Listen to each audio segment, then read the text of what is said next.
Hello everyone, मेरा नाम है अमनप्रीत सिंह चड्ढा और आप मेरे को देख रहे हैं केजीएस ऐप पर। बच्चों, स्वागत है आपका आज के इस सेशन में। मैकेनिकल और I should say engineering mechanics हम पढ़ रहे हैं और आज है लेक्चर नंबर 4। तो आई होप अभी तक आपको इंजीनियरिंग मैकेनिक्स समझ में आ रही होगी, इंटरेस्ट पूरा आ रहा होगा और आप ये देख चुके होंगे कि ये सब्जेक्ट कई सारे सिविल इंजीनियरिंग सब्जेक्ट्स का बेस बनाता है। तो इस सब्जेक्ट को अच्छे से पढ़िए, सिर्फ ये सोच के मत पढ़िए कि एग्जाम में 3 या 4% का आता है। इस सब्जेक्ट की अपनी बहुत ज्यादा इंपॉर्टेंस है कंसेप्ट बिल्डिंग में। बच्चों जल्दी से जुड़ जाइए। Good afternoon everyone.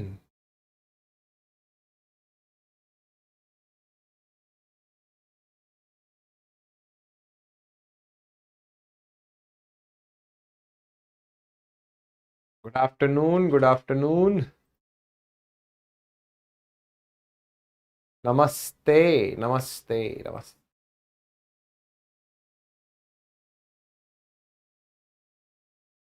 कल वाला क्वेश्चन सर्किल वाला? अरे सर्किल का कल कौन सा क्वेश्चन? जो गेट का न्यूमेरिकल दिया वो या कोई और? Good afternoon, good afternoon. Okay, अभी करते हैं। जिंदे रहो। Good afternoon. तो प्यारे बच्चों, कल हमने एक टॉपिक पढ़ा है moment of inertia and centroid. तो थोड़ा सा उस टॉपिक को कवर करेंगे, कुछ चीजें उसमें रह गई थी उसको कवर करेंगे and then we will start frictional forces. तो बच्चे आज हमारा 4th लेक्चर है। Today is lecture number 4। Friction हम पढ़ेंगे, 2 सेशन इसके लिए डिवोट किए गए हैं। तो प्यारे बच्चों, एक आज है और एक कल तो ऑफ होता है आपका, मंडे को करेंगे। बट मोमेंट ऑफ इनर्शिया में हमने कुछ चीजें पढ़नी है। नमस्ते नमस्ते। चलिए ठीक है। तो जो पढ़ा है कल एक बारी वो मैं आपको बता देता हूं। तो बच्चे, हमने मोमेंट ऑफ इनर्शिया और सेंट्रॉइड की बात करी थी। एक बड़ा अच्छा डिफरेंस हमने पढ़ा। इस डिफरेंस में बच्चों को काफी दिक्कत आती है। बच्चों, सेंटर ऑफ ग्रेविटी वो पॉइंट है जहां पर बॉडी का वेट कंसंट्रेटेड होता है। तो सेंटर ऑफ ग्रेविटी हमेशा उस जगह पर आएगा जहां मास की बात की जाए। और सेंट्रॉइड वो पॉइंट होता है जहां पर बॉडी का एरिया कंसंट्रेटेड होता है।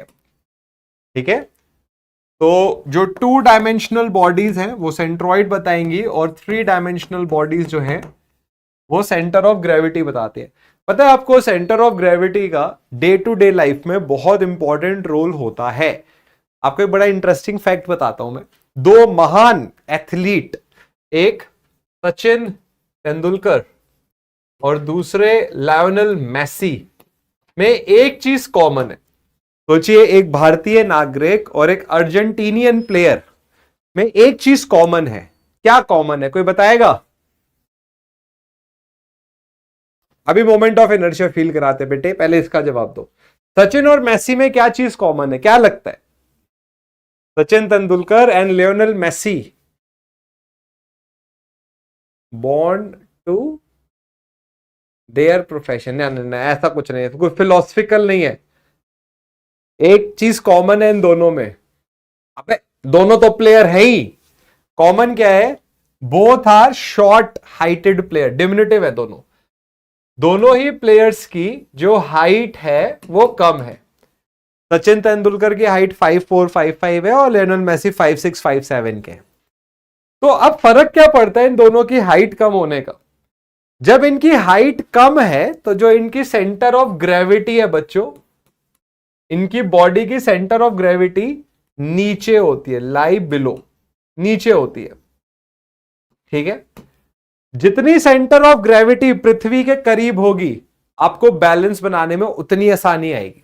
तो सचिन तेंदुलकर जब कवर ड्राइव मारते थे या जब अपना पुल शॉट मारते थे तो उनको एक नेचुरल एडवांटेज थी, क्योंकि उनकी सेंटर ऑफ ग्रेविटी नीचे थी तो उनका बैलेंस बेहतर था। इसी तरीके से जब लियोनेल मेसी खेलते हैं और अपनी ट्रिकरी करते हैं, इधर बॉल घुमा रहे हैं उधर बॉल घुमा रहे हैं, तो अगेन उनकी कम हाइट होने का फायदा उन्हें मिलता था। Because of low centre of gravity they are able to make better balance. और देखिए sports is all about balance, आपका बैलेंस कैसा है। तो ये दो प्लेयर्स जो कि दो बिल्कुल ही different part of the world पर पैदा हुए हैं, but they are short height. अब ऐसा नहीं है कि सिर्फ शॉर्ट हाइट का रोल था, बहुत मेहनत भी करी है इन्होंने, but yes definitely centre of gravity has played a very important role. बिल्कुल बिल्कुल सही बात है, ये एग्जाम्पल मैं देने वाला था। अब जैसे आपने फरारी गाड़ी देखी हो, फरारी, लैम्बोर्गिनी, ठीक है, ये सब इन गाड़ियों को आप देखो, इनकी बहुत लो सेंटर ऑफ ग्रेविटी होती है, बहुत कम हाइट होती है इनकी। तो जितनी लो सेंटर ऑफ ग्रेविटी होगी उतना आपकी बॉडी स्टेबल रहेगी। तो जितनी भी फास्ट मूविंग कार्स हैं, इनकी सेंटर ऑफ ग्रेविटी बहुत नीचे होती है, इनकी हाइट बहुत कम रखी जाती है ताकि स्पीड इंप्रूव हो जाए। अब जैसे ट्रक है, ट्रक की सेंटर ऑफ ग्रेविटी ऊपर होती है, तो ट्रक के ओवरटर्न या अनस्टेबिलिटी के चांसेस भी ज्यादा होते हैं। दोनों का नंबर 10 है, मैसी का तो नंबर 10 है, तेंदुलकर का भी है। तेंदुलकर का नंबर 10 है। 45 किसका है? रोहित शर्मा? नहीं, कोहली का 18 था आई गेस। बिल्कुल सही बात, बिल्कुल सही। F1 कार, फॉर्मूला 1 कार्स, बिल्कुल बहुत बढ़िया एग्जाम्पल है, बिल्कुल सही बात है। आपको एक और एग्जाम्पल देता हूं मैं। जैसे कोई गाड़ी या बाइक, कोई बाइक चला रहा हो, तो जब हम बाइक चलाते हैं और किसी टर्न पर नेगोशिएट होना होता है हमको, तो बाइक चलाते टाइम आपने देखा होगा हम स्पीड पर अपनी बॉडी को नीचे कर लेते हैं। या जो हाई स्पीड बाइक्स होती है, निंजा, N2 और जो भी है ये, इनको चलाते टाइम आपकी हाइट काफी नीचे होती है, तो आप क्या करते हो? आप सेंटर ऑफ ग्रेविटी कम कर देते हो। You keep the centre of gravity low so that there could be more stability. तो जब भी स्पीड की बात आएगी, सेंटर ऑफ ग्रेविटी बहुत इंपॉर्टेंट होता है। बिल्कुल भैया, क्या बात है, आज बहुत अच्छा डिस्कशन चल रहा है। ग्रेट खली जो रेसलर है, उनकी ज्यादा हाइट होना बिल्कुल डिसएडवांटेज है, और इतनी हाइट होने के बावजूद उन्होंने इतना कुछ अच्छा किया अपनी लाइफ में, ये अपने आप में बहुत बड़ी और काबिल तारीफ बात है। ठीक है बच्चों, तो ये बेसिक डेफिनेशंस हमने कल पढ़ी थी। अब जैसे आप देख रहे हो, बस की सेंटर ऑफ ग्रेविटी काफी ऊपर होते तो ओवरटर्निंग के चांसेस भी ज्यादा होते हैं। आपको बसें ऐसे ओवरटर्न होती है, आराम से दिख जाएंगी। ये सब हमने पढ़ा था, अलग अलग फिगर्स की सेंटर ऑफ ग्रेविटी के बारे में हमने पढ़ा था, ये आपको याद करनी होंगी। फिर सॉलिड फिगर्स की सेंटर ऑफ ग्रेविटी, ठीक है, ये हमने फॉर्मूले निकालने सीखे। इसमें एक सर्टेन फॉर्मूला काफी यूज होगा, y bar is a1 y1 bar plus a2 y2 bar upon a1 plus a2।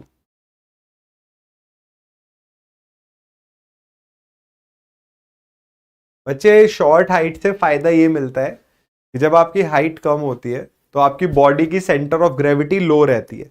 जितना सेंटर ऑफ ग्रेविटी नीचे होगी, जमीन के पास होगी, स्टेबिलिटी उतनी मेंटेन होती है। सोचो, आप जितना ऊपर होगा, जितने ज्यादा ऊपर होगी आपकी सेंटर ऑफ ग्रेविटी, उतनी कम फोर्स आ रही है आप पर, तो आप पर फोर्स का इफेक्ट कम हो जाता है। अब आप पर जितनी ज्यादा फोर्स रहेगी, आप बॉडी पर उतना स्टेबल रहोगे। ठीक है, ये सब क्वेश्चंस हमने कल करे थे, आई होप अच्छे से समझ में आ गए होंगे आपको। ये बढ़िया न्यूमेरिकल था, ये होमवर्क था, बट आंसर इधर ही बता देता आपने, 41.7। अब आता है मोमेंट ऑफ इनर्शिया। ठीक है, इसका भी मैंने आपको एक डिफरेंस बताया था, सेकंड मोमेंट ऑफ एरिया से। तो बच्चे, मोमेंट ऑफ इनर्शिया उस बॉडी के लिए बोलते हैं जिसमें मास हो, और सेकंड मोमेंट ऑफ एरिया उस बॉडी के लिए बोलते हैं जिसमें एरिया हो। ठीक है, तो बच्चे, जो मोमेंट ऑफ इनर्शिया है ये होता है इंटीग्रल mr², और ये होता है इंटीग्रल y² dA। अब इनको आपस में एक दूसरे की जगह रख सकते हैं, they can be use interchangeably. जहां आप मोमेंट ऑफ इनर्शिया बोल रहे हो, आप सेकंड मोमेंट ऑफ एरिया बोल सकते हो, बट एक्चुअल डिफरेंस क्या है? ये 2 डायमेंशन बॉडी के लिए, ये 3 डायमेंशन बॉडी के लिए है क्या? एक एक्सिस के अबाउट एक बॉडी का डिस्ट्रीब्यूशन, एक एक्सिस के अबाउट किसी बॉडी का जो डिस्ट्रीब्यूशन है,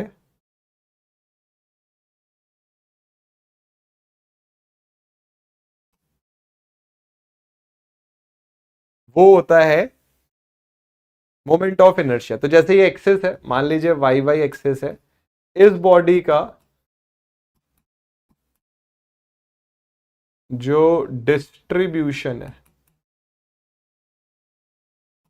मास का, इसका मतलब क्या होता है, जितना ज्यादा बॉडी का डिस्ट्रीब्यूशन होगा वो उतना ज्यादा रोटेट करेगी, और जितना कम मास डिस्ट्रीब्यूशन होगा उतना कम रोटेशन होगा। तो जैसे एक बच्चे ने बोला सर मोमेंट ऑफ इनर्शिया पे क्या फायदा है, क्या इसका हम फिजिकली कैसे जोड़ते हैं, तो ये रोटेशन के साथ जुड़ी होती है। और सेकंड मोमेंट ऑफ एरिया ये रोटेशन के साथ जुड़ा है। अब जैसे रोटेशन शब्द में इश्यू है तो आप बेंडिंग बोल सकते हो, बेंडिंग। तो जैसे इसको हम एज इट इज नहीं यूज करते, हम second moment of area use करते हैं। तो बच्चे जो सेकंड मोमेंट ऑफ एरिया है वो आपको बताता है एक बॉडी की एबिलिटी बेंडिंग को रेजिस्ट करने की। एक बच्चे ने पूछा सर स्कूटी क्यों ज्यादा स्किड होती है बाइक के कंपैरिजन में। कई सारे रीजन है, one of the main reason is tyre. बच्चे स्कूटी का जो टायर है ना वो बाइक के कंपैरिजन में छोटा होता है, छोटा होने की वजह से उसकी ग्रिपिंग ज्यादा नहीं होती। स्कूटी बनाई भी नहीं गई है कि 80 की स्पीड पे भगाए जाओ। अब आप लोग भगा रहे हो तो अलग बात है, स्कूटी इस टाइप ऑफ व्हीकल जो आप 40-45 की स्पीड पे चलाते हो, वो हाईवे पे चलाने वाला व्हीकल नहीं होता है। हर व्हीकल का एक पर्पस है। अब जैसे मान लीजिए आपने बुलेट खरीदी हुई है, रॉयल एनफील्ड खरीदी है, वो भारी बाइक है, उसकी हैवीनेस की वजह से उसकी सेंटर ऑफ ग्रेविटी बहुत ज्यादा, जितना ज्यादा वेट होगा उतनी ज्यादा सेंटर ऑफ ग्रेविटी स्टेबल रहेगी। तो जो भारी बाइक होगी वो आराम से चलेगी, स्किड नहीं होगी। और यही मान लीजिए स्कूटी है, उसके वो हल्का व्हीकल है और आप ज्यादा स्पीड से भगाओगे तो आपने ब्रेक मारे तो फिर तो दिक्कत आएगी। तो हर व्हीकल एक सर्टेन स्पीड के लिए बनाया जाता है, उसी में चलाना भी चाहिए उसको। तो बच्चों देखो हमने यही सब पढ़ा यहां पर। अब मोमेंट ऑफ इनर्शिया कुछ सेक्शंस की बात आई, यहां तक हमने पढ़ लिया था, बट मैं आपको एक बार ये लिख देता हूं यहां पर।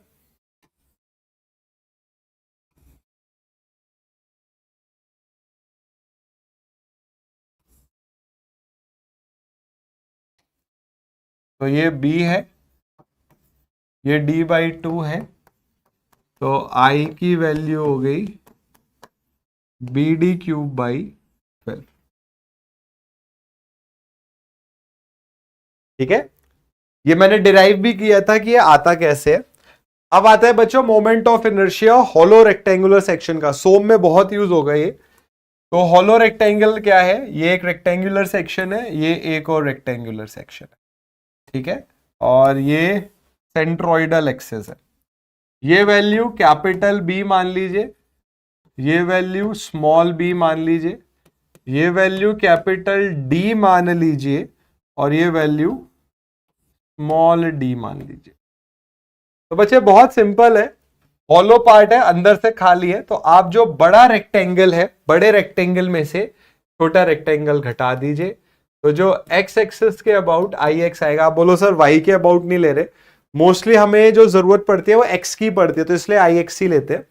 तो बड़े रेक्टेंगल में से BD³/12 में से छोटे रेक्टेंगल को घटा दीजिए।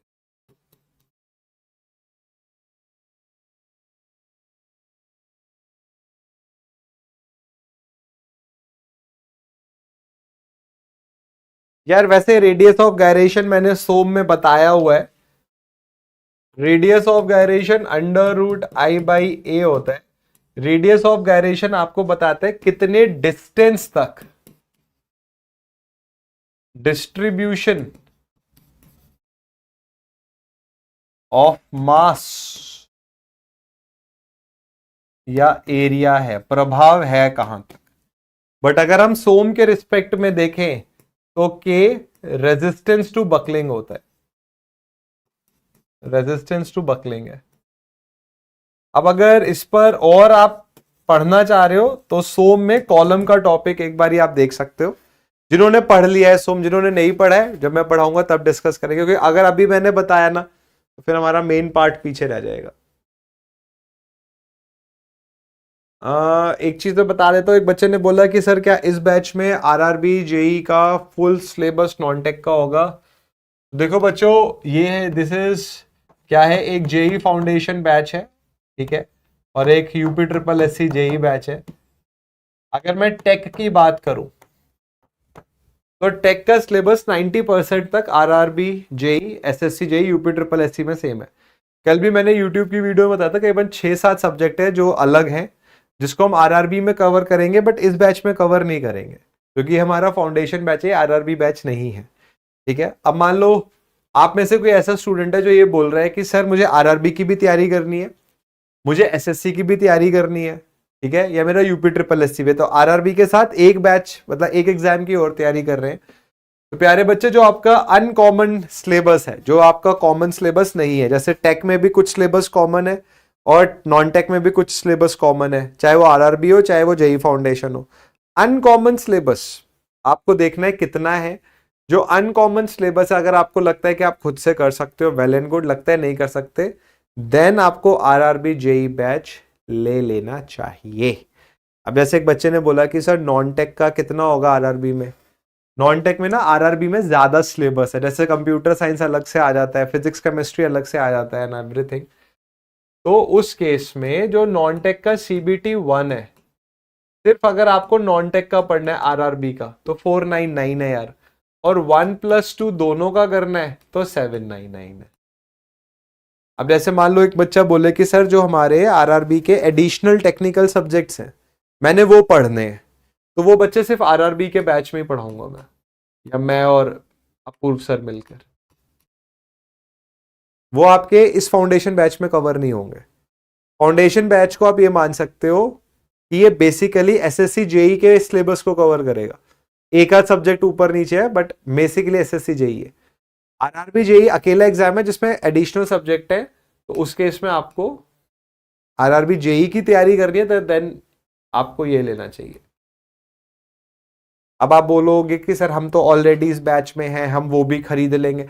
यार एक एक साल का यार इतना तो कर सकता है इंसान, 1 ईयर का 799, 800 रुपए कितना है ये, 799 को 365 से डिवाइड करो, 2 रुपए कितना बनता है ये, कहाँ है मेरा कैलकुलेटर, इधर आ भाई, 799 बटे 365, 2 रुपए 19 पैसे, 2 रुपए 19 पैसे पर डे।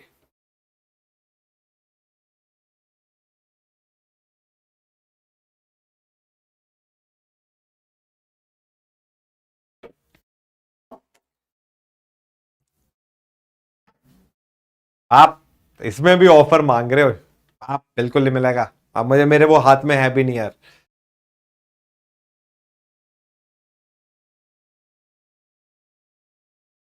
नहीं, वो मुझे लगता है कि वो कुछ और बताना चाह रहे थे, आपने कुछ और सुन लिया है।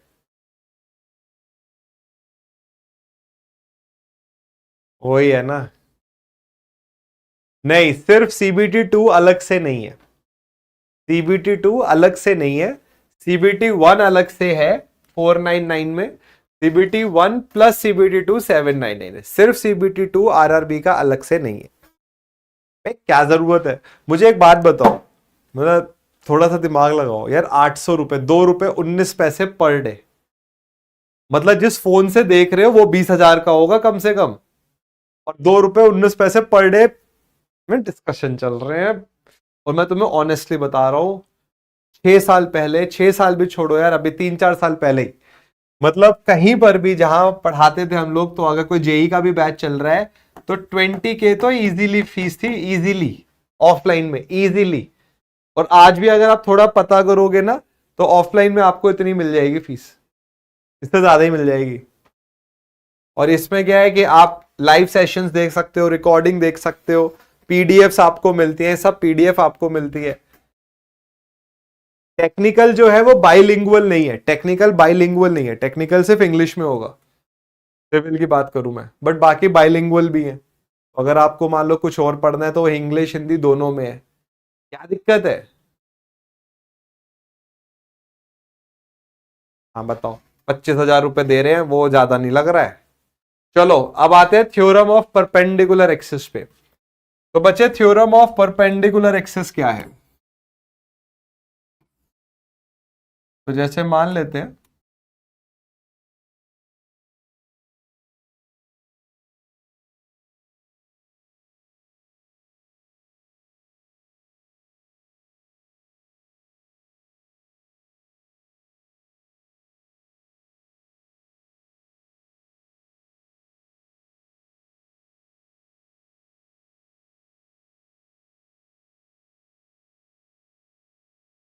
वैसे तो ये थ्योरम बहुत फेमस है, हो सकता है आपने सुनी भी हो। तो बच्चों लेट्स से ये y एक्सिस है, ये x एक्सिस है और ये z एक्सिस है। तो थ्योरम ऑफ परपेंडिकुलर एक्सिस ये कहते हैं कि अगर आपको z एक्सिस पर सेकंड मोमेंट ऑफ एरिया या मोमेंट ऑफ इनर्शिया निकालना है तो बाकी के दो परपेंडिकुलर एक्सिस पर i निकालकर आप ऐड कर सकते हैं। ठीक है, जैसे मान लेते हैं एक रेक्टेंगुलर सेक्शन उठाते हैं।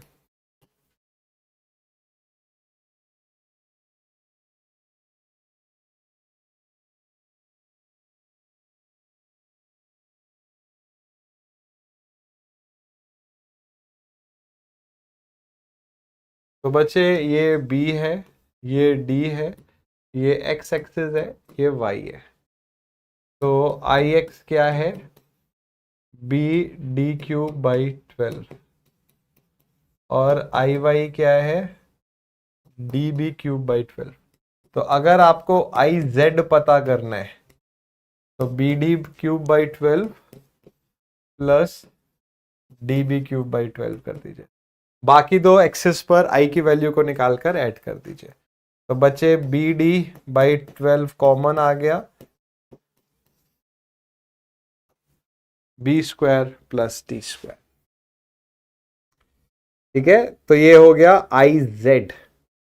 तो this is theorem of perpendicular axis. Theorem of perpendicular axis है कि अगर आपको आई जेड निकालना है तो बाकी दो परपेंडिकुलर एक्सिस पे आई निकालकर उनको ऐड कर दीजिए। इसमें आपने एक पढ़ा भी होगा बच्चों, अभी हम पढ़ेंगे भी, सो में एक टर्म होती है पोलर मोमेंट ऑफ इनर्शिया, उसका भी कंसेप्ट मैं अभी आपको बताऊंगा यहां पर। तो बच्चे अब आता है moment of inertia of a hollow circular section. Hollow तो आ गया, तो सर्कुलर कहां है? तो M O I of a circular section.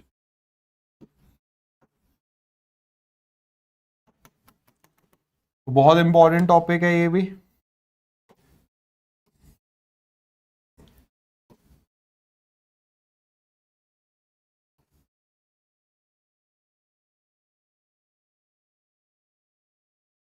बच्चे डायमीटर डी है, ठीक है। तो अगर हम आई की बात करें, कल हमने फॉर्मूला भी पढ़ा है, वाई स्क्वायर डी होता है। स्ट्रिप मान के सॉल्व करना है, थोड़ी मैथमेटिक्स आ जाएगी इसमें, ठीक है, बट उतने में अभी हमने एक पढ़ लिया है तो इतना अब जानने की जरूरत नहीं है। तो आई की वैल्यू एक्स एक्सिस के अबाउट अब होगी पाई डी 4/64। और बच्चे आई एक्स और आई वाई दोनों सेम आएगा, विच इज पाई डी 4/64।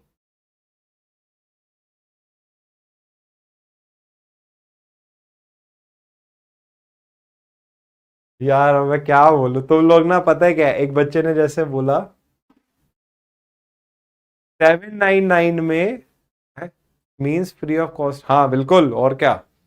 एक बच्चे ने बोला सर पेड वाले स्टूडेंट्स के लिए 500 रुपए में। ये वैसे नहीं होता है कि हम सब्जी खरीदने गए तो भैया ने बोला 50 रुपए किलो आलू, आपने बोला यार 50 का है यार, 50 तो नहीं है, 40 में दे दो। बारे अरे यार 799 भी तुम लोगों को ज्यादा लग रहा है, मैं क्या बोलूं इसमें। या तो ये ऐसे, मुझे लगता है तुम लोग गलत समझ रहे हो, पर मंथ नहीं है भाई, ये एक ही बार ही देना है। और मैं बोल रहा हूं कि जिस तरीके से यहाँ मेहनत से टीचर्स पढ़ाते हैं, अगर आपको इस प्राइस में क्या, इसके ट्रिपल प्राइस में भी कहीं और ऐसा हो जाए ना, तो मैं आपकी फीस पे कर दूंगा, कोई दिक्कत नहीं है। कम ऑन यार, एटलीस्ट फीस के पॉइंट ऑफ व्यू से तो आपको नहीं बोलना चाहिए, इससे कम नहीं हो सकती।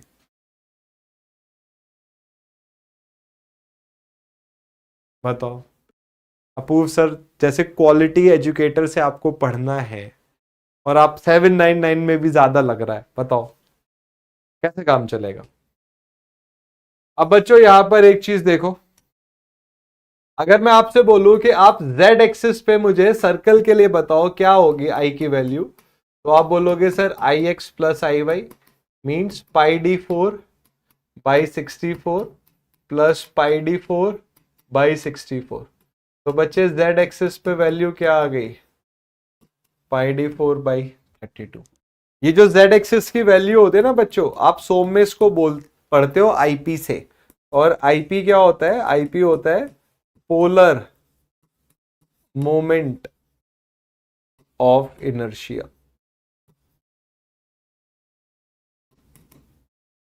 कहां पर यूज होता है polar moment of inertia? Shafts में यूज होता है। अभी तो ये फॉर्मूला याद रखिए, जब सोम पढ़ेंगे तब मैं आपको बताऊंगा। तो this is used in shafts.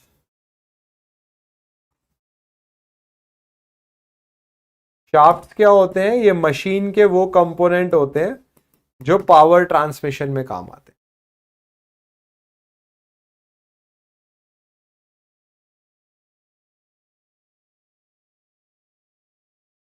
अब आता है हॉलो सर्कुलर सेक्शन। देखो हॉलो का भी फॉर्मूला बच्चों वैसा ही है।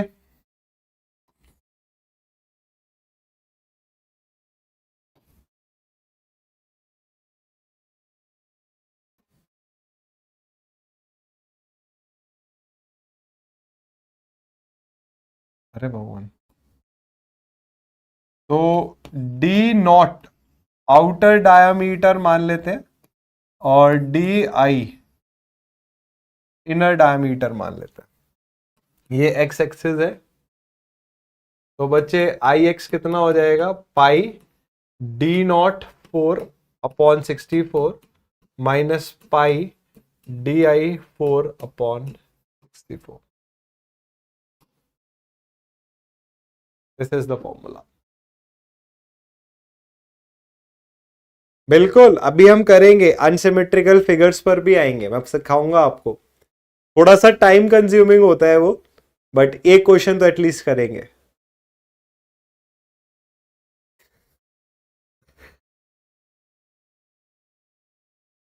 इसी बैच में मैथ्स का सिलेबस भी करा देते हैं, इसी बैच में सब कुछ करा देते हैं।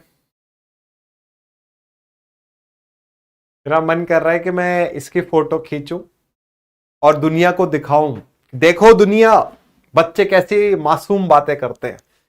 चलो बच्चों, पहले मुझे बताओ यहां तक। वैसे तो हमने कुछ बहुत अभी तक कंसेप्चुअल नहीं पढ़ा है, सीधा सीधा फॉर्मूले ही पढ़े हैं। अभी हम क्या करते हैं, ये पढ़ते हैं थ्योरम ऑफ पैरेलल एक्सिस। इसके बाद फिर न्यूमेरिकल आएगा। थ्योरम ऑफ पैरेलल एक्सिस पढ़ते हैं। तो बच्चे थ्योरम ऑफ पैरेलल एक्सिस क्या है कि मान लीजिए आपने ये एक बॉडी ली,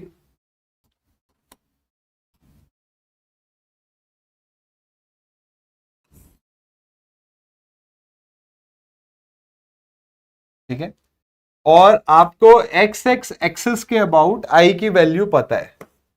आपको एक्स डैश के अबाउट आई की वैल्यू निकालनी है। बहुत सारे क्वेश्चंस आते हैं और इन दोनों के बीच में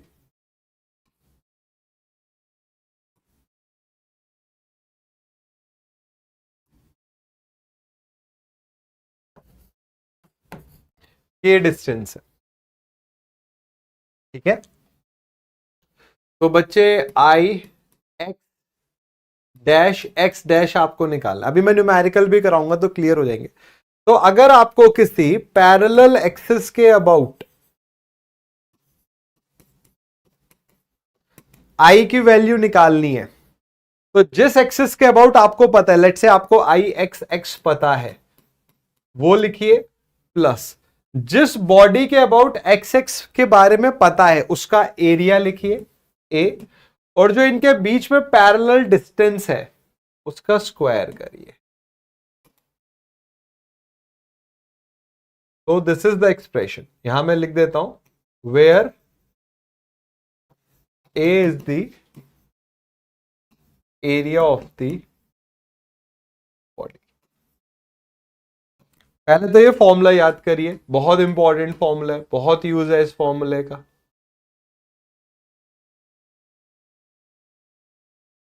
अरे भैया क्या लिखा है ये?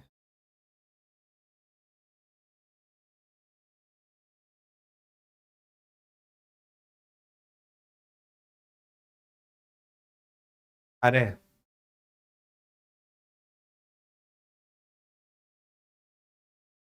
देखो बच्चों, अब एक क्वेश्चन करते हैं, क्वेश्चन के थ्रू समझ आएगा, फिर कुछ क्वेश्चंस मैं आपको दूंगा, आप बताना। जैसे मान लो, ये बहुत आता है एग्जाम में क्वेश्चन, आपके सामने ये रेक्टेंगल है और आपसे ये पूछा जाता है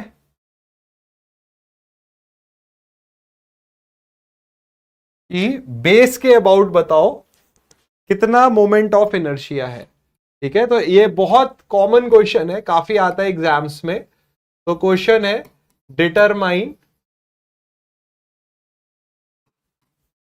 moment of inertia about the base of the rectangle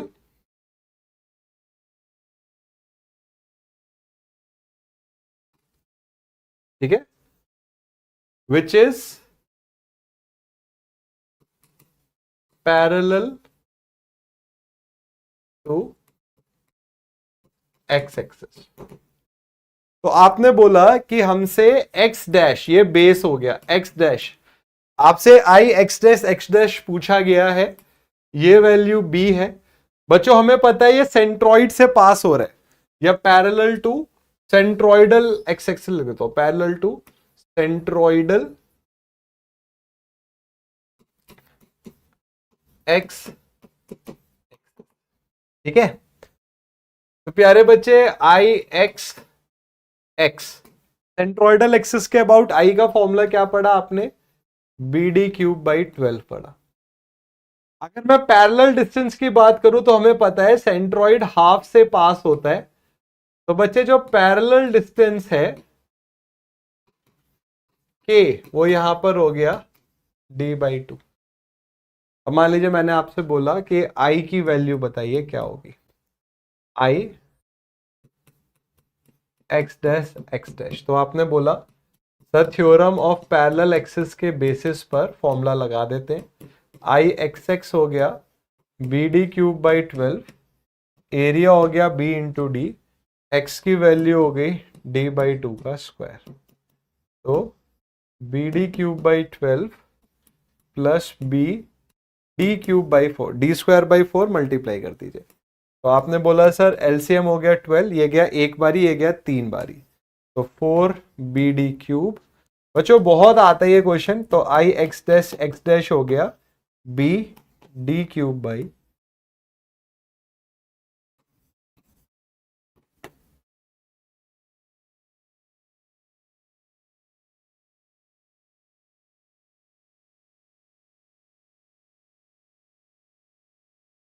बच्चों आंसर समझ आया ये?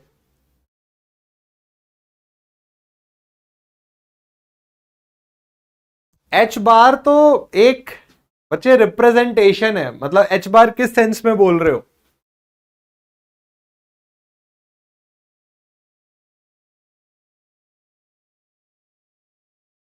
ये बच्चों काफी आया हुआ क्वेश्चन है ये।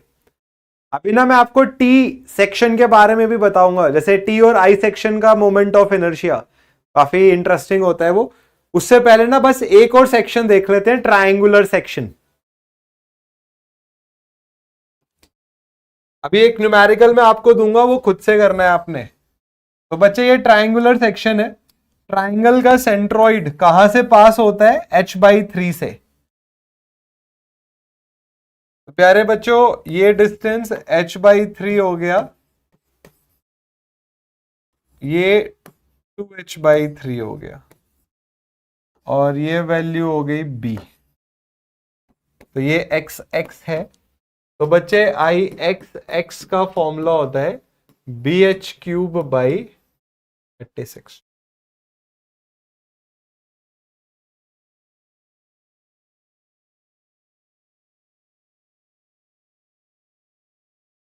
नहीं नहीं, एग्जाम में डिराइव थोड़ी करना है बच्चे, एग्जाम में डिराइव नहीं करना है। एग्जाम में तो वो आपसे ऐसे ही पूछेंगे कि अच्छा बेस के अबाउट बताइए मोमेंट ऑफ इनर्शिया क्या होता है। आप वो बी डी क्यूब बाई 3 याद है तो लिख दीजिए, नहीं याद है तो हम आपको रफ पेपर मिलेगा उसमें सॉल्व कर लीजिए।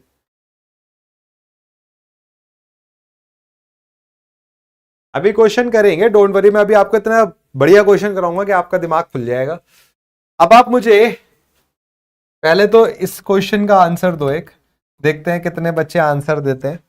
बच्चे ये भी एग्जाम में बहुत आता है, ये है एक्स डैश बेस है ये एक्स डैश।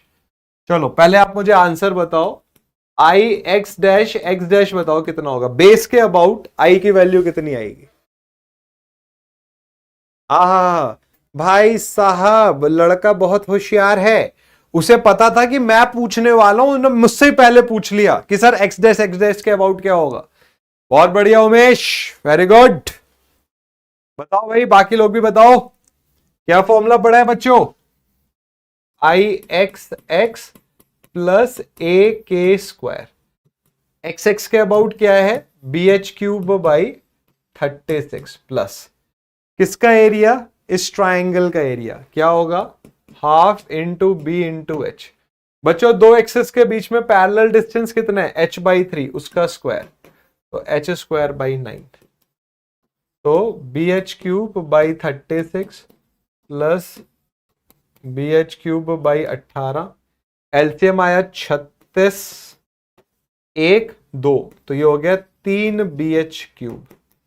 तो बच्चे आई एक्स डैश हो जाएगा बी एच क्यूब बाई 12।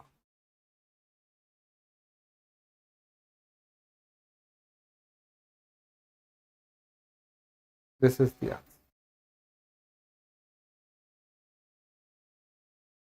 चलो आपकी प्रैक्टिस के लिए अभी के अभी बताओ, ये वर्टेक्स के अबाउट कितना होगा।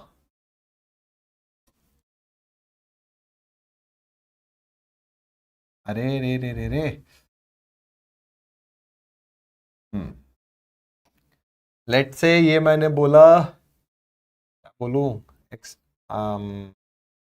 D E, I D E कितना होगा, कितना होगा, I X X plus A के स्क्वायर, मतलब B H cube by 36 plus half B H, बस इस बार क्या आएगा 2h/3 आएगा उसका स्क्वायर, तो 4h स्क्वायर बाई, तो बच्चे एलसीएम तो 36 ही आया, ये कटा एक बारी, ठीक है, और यहां से कटा दो बारी, तो 2 4 8 और एक 9, तो 9 bh क्यूब। तो आई डी ई कितना आ रहा है, बी एच क्यूब बाई 4।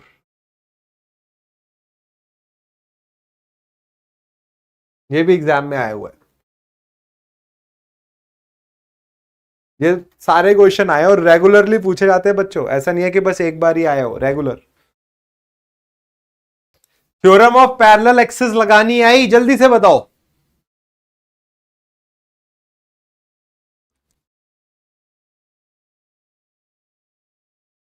महत्वाकांक्षाओं को नए पर देते हैं, एक मैं आपको क्वेश्चन कराना चाहता हूं, उसके बाद फिर हम नए टॉपिक पर आएंगे, क्योंकि ये बहुत ही कैंट क्वेश्चन है। यहां एक नया क्वेश्चन उठाते हैं, सेंट्रॉइड का भी फॉर्मूला हमारा डिराइव हो जाएगा। तो बच्चों पहले तो आपको मैं ये टी सेक्शन को थोड़ा सा इसका एनालाइज कर लेते हैं, ये एक क्वेश्चन हम कर लेंगे तो हमारा काफी काम हो जाएगा। तो लेट से ये है 120 mm, ये है 20 mm, और ये भी 20 mm मान लेते हैं, और ये 80 mm है। हमें इसका सेंट्रॉइड और मोमेंट ऑफ इनर्शिया निकालना है, इस फिगर का, इस फिगर का सीख लिया तो थ्योरम ऑफ पैरेलल एक्सिस को बहुत अच्छे से समझ जाओगे।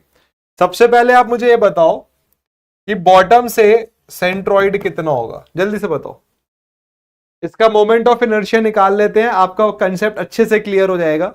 विद दिस मैं आपको आई सेक्शन का एक क्वेश्चन दूंगा जो आप घर से करके लाना, ठीक है, और आई बिलीव इससे टॉपिक खत्म हो जाएगा, then we will start friction. सबसे पहले मुझे बताओ सेंट्रॉइड क्या है। कल बच्चों सिखाया था सेंट्रॉइड निकालना, सब एमएम में है डेटा। तो सबसे पहले तो आप डेटम सिलेक्ट करोगे, मैं बोल रहा हूं आपसे कि आप अभी बॉटम कोई डेटम मानो।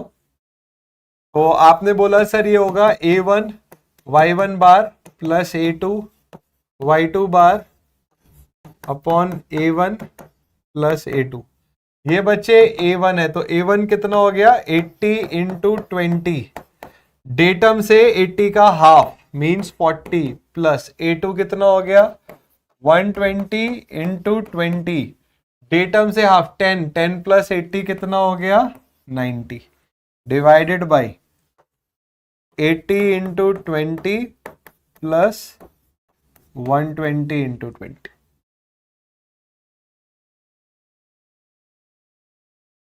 भैया सॉल्व करते हैं। 80 into 20 into 40 plus 120 into 20 into 90 divided by 80 into 20 plus 120 into 20। Wow, वैसे तो डेटा रेंडमली बनाया था बट होल नंबर आ गया, ऐसा बड़ा कम होता है। तो 70 mm पर सेंट्रॉइड है बॉटम से। तो बच्चे सेंट्रॉइड 70 mm मतलब कहीं यहां पर होगा। So this value is 70 mm। तो ये रिमेनिंग वैल्यू कितनी होगी? 80 पूरी वैल्यू थी, तो ये वैल्यू होगी 10 और उसमें 20 जोड़ दो, तो ये पूरी वैल्यू आ गई 30। ठीक है, तो पहले तो हमने रिवीजन कर लिया कि टी सेक्शन का सेंट्रॉइड कैसे आता है। बच्चों टी सेक्शन का सेंट्रॉइड निकालना बहुत पूछा जाता है एग्जाम में, तो आई होप ये अच्छे से आ गया है। ठीक है, अब MOI निकालना है। तो बच्चे देखो, जब MOI मोमेंट ऑफ इनर्शिया आप टी सेक्शन का निकालोगे या किसी भी सेक्शन का निकालोगे, पहले उसका इंडिविजुअल सेंट्रॉइडल एक्सिस निकाल लो फिगर का। यहां पर दो रेक्टेंगल मिल रहे हैं, इनका पहले सेंट्रॉइडल एक्सिस पता कर लो। जैसे ये रेक्टेंगल है 80 mm लेंथ का, तो इसका सेंट्रॉइड कहां से पास होगा? हाफ से, 40 mm से। तो ये 40 mm से आपने पास कर। ठीक है, थोड़ा सा कलर बदलते हैं। ये जो है ये 40 mm हो गया, और ऊपर वाली फिगर देखेंगे तो 20 mm से पास होगा, ये 20 mm के हाफ से। तो ये वैल्यू 10 mm हो गई। अब ये हमारा सेंट्रॉइडल एक्सिस है एक्स एक्स। हमें पता करना है कि आई एक्स एक्स क्या होगा।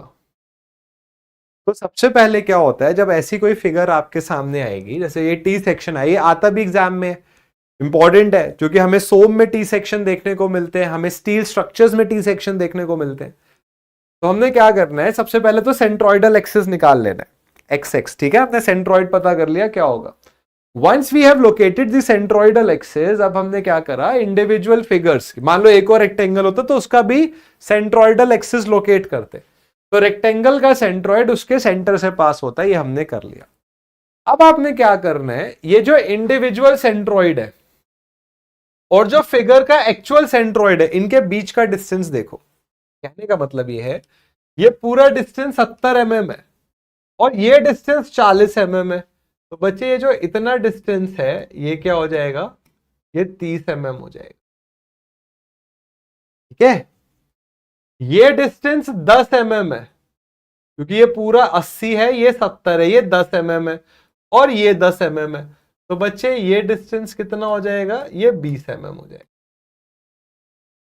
तो आपको सबसे पहले सेंट्रॉइड निकालना है और उसके बाद जो इंडिविजुअल ज्योमेट्रिकल फिगर्स हैं उनका सेंट्रॉइड निकालना है, और मेन फिगर का सेंट्रॉइड और इंडिविजुअल फिगर्स के सेंट्रॉइड का बीच का डिस्टेंस लेना है। थोड़ा सा लंबा है बट सीख लेंगे तो फायदा ही मिलेगा, नुकसान कोई नहीं है। बच्चों बात समझ आई यहां तक? अभिषेक आंसर तो अभी चेक करना पड़ेगा, but I really appreciate your effort. आपने एफर्ट करा है, बहुत अच्छी बात है। आंसर अभी चेक करते हैं क्योंकि ये डेटा मैंने अभी बनाया है, तो चेक करना है। यहां तक की बात क्लियर है? अब देखो, हम थ्योरम ऑफ पैरेलल एक्सिस लगाएंगे। बच्चे दो रेक्टेंगल है तो दो बारी थ्योरम ऑफ पैरेलल एक्सिस लगाएंगे। पहले नीचे वाले रेक्टेंगल के लिए लगाते हैं। तो आई एक्स एक्स हमें निकालना है, तो this should be equals to, इसकी नेमिंग कर लेते हैं। ये है x1 x1, ये है x2 x2। नीचे वाले के लिए देखते हैं। तो आपने बोला sir I x1 x1 plus, क्या फॉर्मूला पढ़ा अभी, I X is equals to, या I X dash is equals to I X plus A के स्क्वायर, प्लस नीचे वाले रेक्टेंगल की बात कर रहे हैं, एरिया कितना है, A1 into K1 square. K1 क्या है, जिस एक्सिस के अबाउट निकालना है और जिसके अबाउट पता है आपको, भाई सेंट्रॉइड के अबाउट पता है, इस रेक्टेंगल का सेंट्रॉइड के अबाउट क्या है, BH³/12 है। तो इनके बीच का डिस्टेंस, तो बच्चे 30 क्या हो गया, K1 हो गया। अब ऊपर वाला रेक्टेंगल देखो, plus I X two plus A two, इस एक्सिस के अबाउट निकालना है, इसके अबाउट पता है, इनके बीच का पैरेलल डिस्टेंस कितना है, K2, तो K2 का स्क्वायर।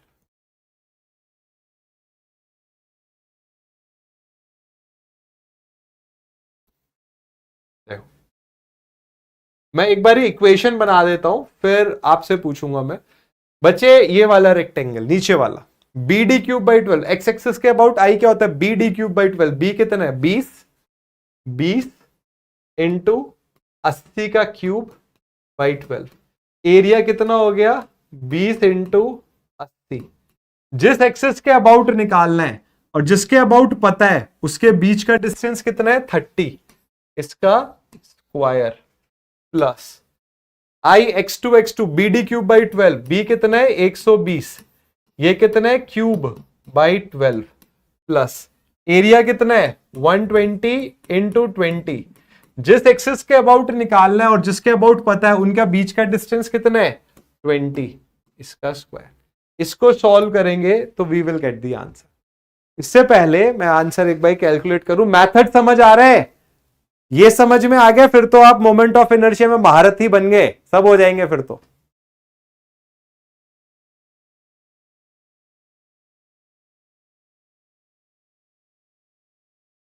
बेसिकली हमें सिविल इंजीनियरिंग में आई और टी सेक्शन की जरूरत होती है। वैसे तो ये डेटा कई बार एग्जाम्स में गिवन होता है, बट 10-15 मिनट लगाकर अगर एक अच्छा कंसेप्ट हम सीख पा रहे तो क्या दिक्कत है। अब इसको सॉल्व करना है, ठीक है, 4 कैलकुलेशन है, 4 बारी लिख लेते हैं।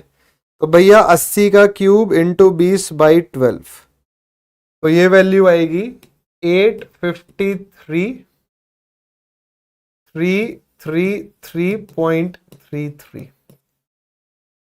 फिर 20 इंटू 80 इंटू 30 इंटू 30, कितना हुआ 144123 प्लस 120 इंटू 20 का cube by 12, 80,000 plus 120 into 20 into 20 का स्क्वायर, 960,123।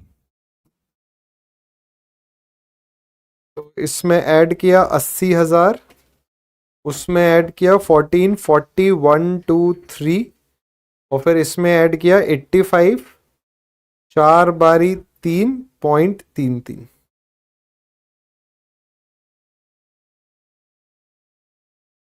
अभी बता रहा हूं बच्चे, डाउट बता रहा हूं, पहले एक देख लो भैया कितनी पावर है, 1 2 3 4 5 6, तो 3.33 into 10 to the power 6 mm to the power 4। बच्चे आई की यूनिट क्या होगी, B D cube by 12, B की यूनिट लेंथ, डी की यूनिट लेंथ, तो L cube into L, L to the power 4, तो यूनिट जो भी होगी वो डिस्टेंस टू द पावर 4 होगी।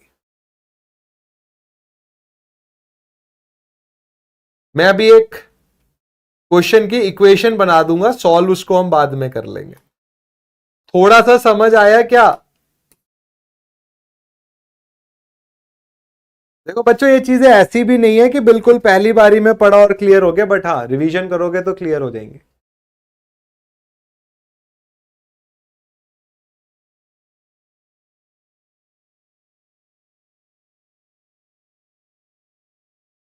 तीस एम एम कौन सा डिस्टेंस है? एग्जाम में क्वेश्चन ऐसे होगा, determine MOI, determine MOI about centroid, बस, और फिगर में डेटा गिवन होगा, बाकी सब आपको खुद से करना है। यार ये टूट जाएगा।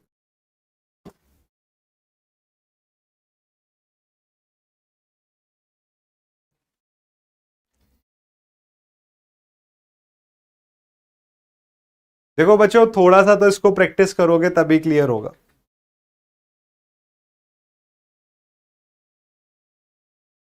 देखो सोम में क्या होता है ना, सोम में ये टॉपिक आता है, बेंडिंग स्ट्रेसेस में भी आता है, शियर स्ट्रेसेस में भी आता है। जब हम सोम पढ़ाते हैं तो वैसे मैं दोबारा पढ़ाता हूं वहां पर, बट अब हमने मैकेनिक्स में पढ़ लिया तो तब हमें आई निकालने की जरूरत नहीं पड़ेगी। एक और फायदा क्या हो जाएगा, कई बार ये डेटा गिवन होता है और कई बार ये डेटा निकालना पड़ता है। अब जैसे जो आपके मेंस के एग्जाम होते हैं, जहां मेंस होता है वहां तो ये डेटा कई बार पूछ लिया जाता है, कम चांसेस हैं कि ऑब्जेक्टिव एग्जाम में ऐसा क्वेश्चन आपसे पूछे, बट पता होना चाहिए, चीजें इंपॉर्टेंट है।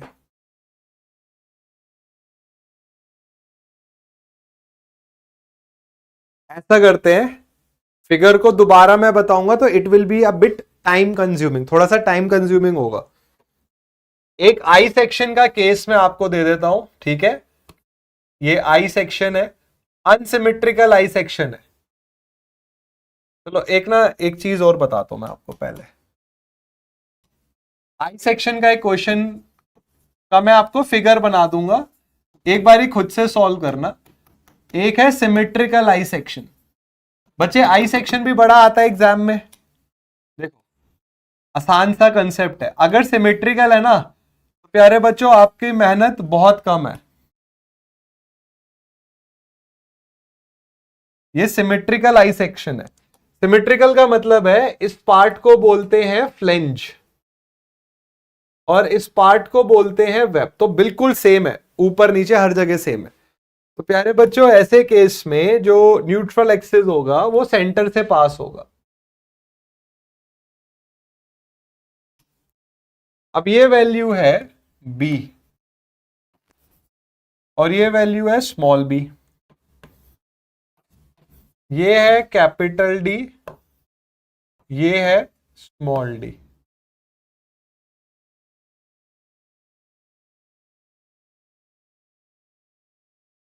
ठीक है, अब देखो सिमेट्रिकल सेक्शन है तो आई निकालना आसान है। कैसे आएगा आई, ये एक्स एक्स है। बच्चे सिमेट्रिकल सेक्शन में जो सेंट्रॉइड है वो सेंटर पर ही होगा, तो आपका काम बहुत आसान हो गया। मतलब कहां पर लाई करेगा, कैपिटल D/2 पर। ठीक है, ऐसे केस में हम क्या करते हैं, आप ये मान लो कि ये एक बड़ा रेक्टेंगुलर सेक्शन है, ये एक बहुत बड़ा रेक्टेंगुलर सेक्शन है, जैसे अभी हॉलो को आपने करा था, तो B/D³ हॉलो सेक्शन में एक बड़े रेक्टेंगल में से छोटा रेक्टेंगल हटा दिया था। इस बार क्या है, ये वाला पार्ट हॉलो है, भाई हॉलो को हटाते, ये हॉलो पार्ट हटा दो आप, ये वाला पार्ट जो हॉलो रेक्टेंगल बन रहा है ये हटा दो। इस हॉलो रेक्टेंगल की डेप्थ कितनी है, स्मॉल d। बच्चे ये पूरी वैल्यू b है, ये स्मॉल b है, तो ये जो हॉलो पार्ट है, ये जो खाली पार्ट है, इसकी विड्थ क्या होगी, b-b, तो इसका क्यूब बाई 12, ये घटा दो।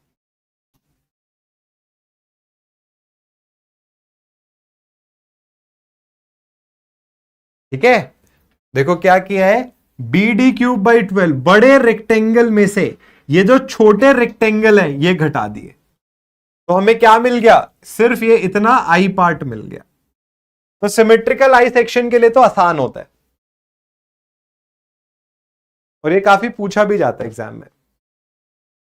अनसिमेट्रिकल में जैसे अभी टी सेक्शन के लिए किया वैसे करना पड़ेगा।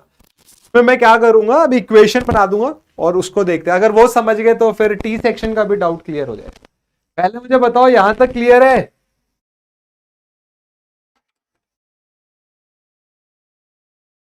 बच्चे टी सेक्शन सिमेट्रिकल नहीं होता है ना।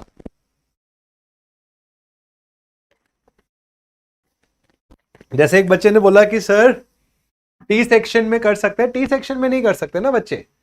टी सेक्शन एक्स एक्सिस के अबाउट सिमेट्रिकल का है भाई, ऊपर ये अलग सेक्शन है नीचे अलग सेक्शन है, तो टी सेक्शन में तो सॉल्व ही करना पड़ता है। आई सेक्शन में अगर सिमेट्रिकल आई सेक्शन है तो इस तरीके से सॉल्व हो जाएगा, अगर सिमेट्रिकल नहीं है तो फिर से थ्योरम ऑफ पैरेलल एक्सिस लगानी पड़ेगी। अब जैसे थ्योरम ऑफ पैरेलल एक्सिस का एक क्वेश्चन और देख लेते हैं। ठीक है, अनसिमेट्रिकल आई सेक्शन बनाता हूं मैं। अब आई बिलीव अगर ये आप थोड़ा सा देखो, अभी अटेंटिव होके सुनना बच्चों, सारे डाउट आपके क्लियर हो जाएंगे। तो ये बोलते हैं उप्स,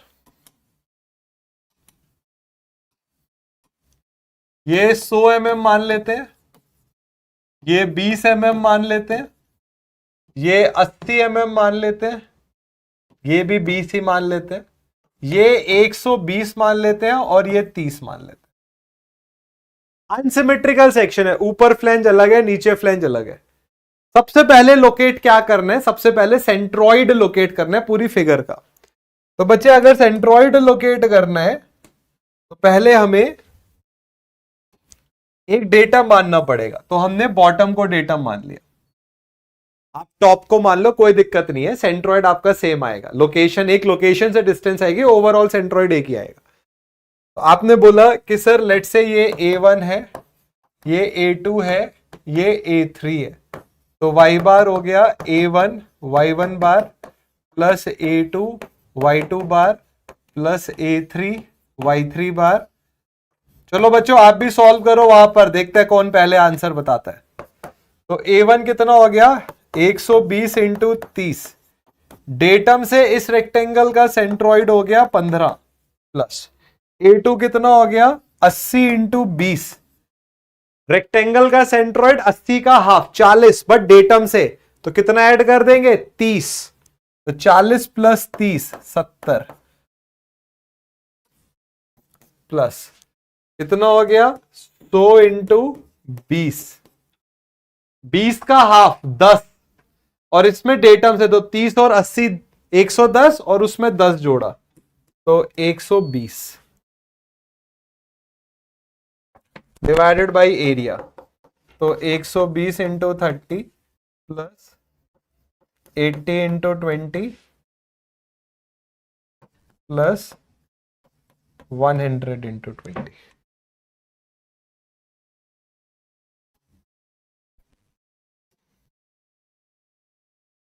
इसको सॉल्व करिए।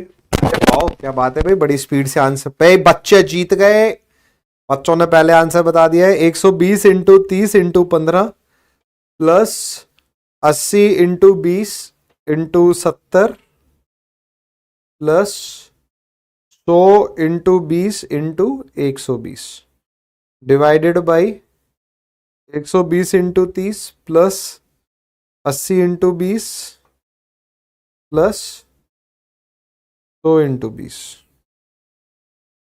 56.39। तो सेंट्रॉइड आया 56.39 mm। ठीक है, ये 30 है करीबन इधर, ये आपका सेंट्रॉइड आ गया। x ये वैल्यू हो गई 56.39। अब बच्चे क्या करना है, तीन अलग अलग फिगर है यहां पर, रेक्टेंगल रेक्टेंगल रेक्टेंगल, इन तीनों के इंडिविजुअल सेंट्रॉइड लोकेट करो। रेक्टेंगल का सेंट्रॉइड कहां होगा 30 के आधे से पास होगा, ठीक है, 80 इसके आधे से पास होगा, तो बच्चे यहां से 40, देखो ये 30 है ये 56 है, तो ये डिस्टेंस कितना है 16, तो इसके ऊपर से जाएगा यहां से 40, और यहां पर 20 के आधे से 10। आप डेटा लिखो, ये वैल्यू कितनी है 15, ये वैल्यू कितनी है 40, और ये वैल्यू कितनी है 10। थ्योरम ऑफ पैरेलल एक्सिस 3 बार लगेगी, तो आई एक्स एक्स प्लस ए के स्क्वायर। अब इन दोनों के तीनों के बीच के पैरेलल डिस्टेंस देखो, ठीक है, इसको मैं नाम दे देता हूं x1 x1 x2 x2 x3 x3। अब देखो पैरेलल डिस्टेंस देखते हैं। पैरेलल डिस्टेंस क्या हो गया, ये इस एक्सिस के अबाउट पता है, इसके अबाउट निकालना है, तो ये है K1। तो बच्चे K1 क्या होगा, ये पूरा डिस्टेंस कितना है 56.39। क्या घटा दो इसमें से, 15 घटा दो। तो 56.39 में से 15 घटा दो। K1 की वैल्यू कितनी आई, ये डिस्टेंस कितना आया 41.39। ठीक है। दूसरा है K2, ये डिस्टेंस, ये पूरी डिस्टेंस 40 है, 40 में 30 जोड़ दो तो ये पूरी डिस्टेंस है 70, और ये कितना है 56.39। तो ये कितना आएगा 70 माइनस 56.39, 13.61। ये डिस्टेंस बच्चे, ये वैल्यू 10 है। इसको कैसे निकाल सकते हो, ये पूरा डिस्टेंस निकाल लो यहां से यहां तक और 10 घटा देना उसमें से, तो टोटल वैल्यू कितनी है 20, 20 और 80 100, 100 और 30 130, 130 में से 56.39 घटाओ तो ये वैल्यू आएगी। तो 130 माइनस 56.39, 63.61, और उसमें से फिर ये 10 घटा दो, सेंट्रॉइड 10 से पास हो रहा है। तो प्यारे बच्चों ये कितनी आएगी वैल्यू, दिस वैल्यू, ये K3 कितना आ जाएगा 63. अब लगाओ IXX, नीचे वाला BD क्यूब बाई 12, B कितना है 120, D cube by 12 plus AK square 120 into 30, कितना है परपेंडिकुलर डिस्टेंस इन दोनों के बीच में 41.39।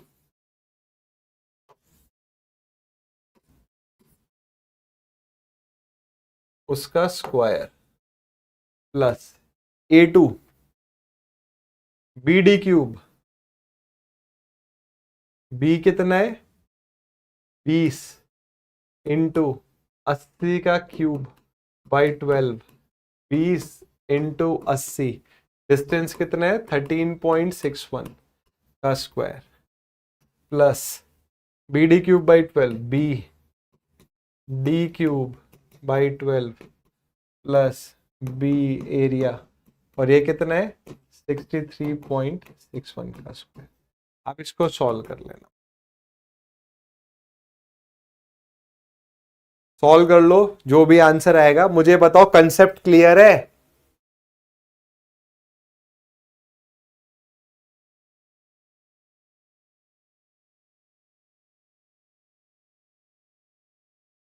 हाँ यस मोहित, ये सेंट्रॉइड जो हमने डिस्टेंस लिए ना, यही तो थ्योरम ऑफ पैरेलल एक्सिस है। सेंट्रॉइडल एक्सिस के अबाउट और जिस एक्सिस के अबाउट पूछा है उनके बीच का डिस्टेंस, तो हमें सेंट्रॉइडल ये पिंक के अबाउट पता करना है। तो किसके अबाउट हमें पता है, जो सेंटर से पास हो रहा है, तो इनके बीच का डिस्टेंस निकालना है। अरे भैया कंसेप्ट समझ आया मेरे अलावा किसी को? अबे ये क्वेश्चन तुम लोगों ने कर लिया, तुम लोग इंजीनियरिंग सर्विसेज भी कर लोगे क्लियर। मुझे तो डर लग रहा है कहीं जेई के बैच से ईएससी ना क्लियर हो जाए, कहीं डर में आ गया हूं मैं। मुझे तो डर लगता है कि कहीं AIR 1 ना आ जाए इस बैच से। ठीक है, कंसेप्ट क्लियर होना चाहिए, बहुत मेहनत से समझाया गया है।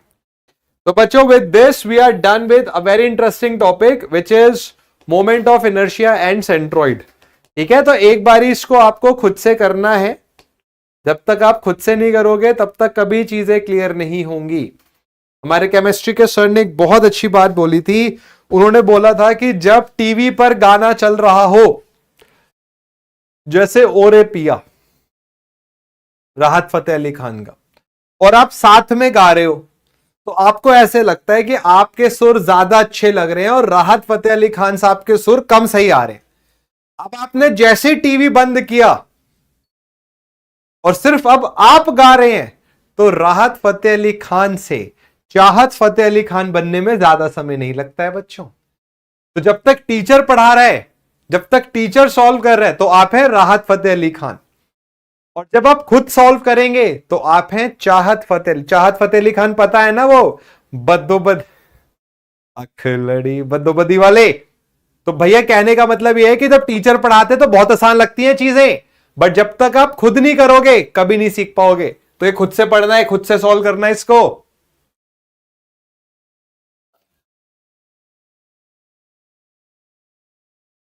आ, ई बच्चा कह रहा है सर कुछ पता ही नहीं चला कि हुआ क्या। हा क्या मोटिवेशन मिला है मेरे को। कब मैं गला फाड़ फाड़ के घंटे से न्यूमेरिकल सॉल्व कर रहा हूं, वो कह रहा था समझ नहीं आया कि हुआ क्या है।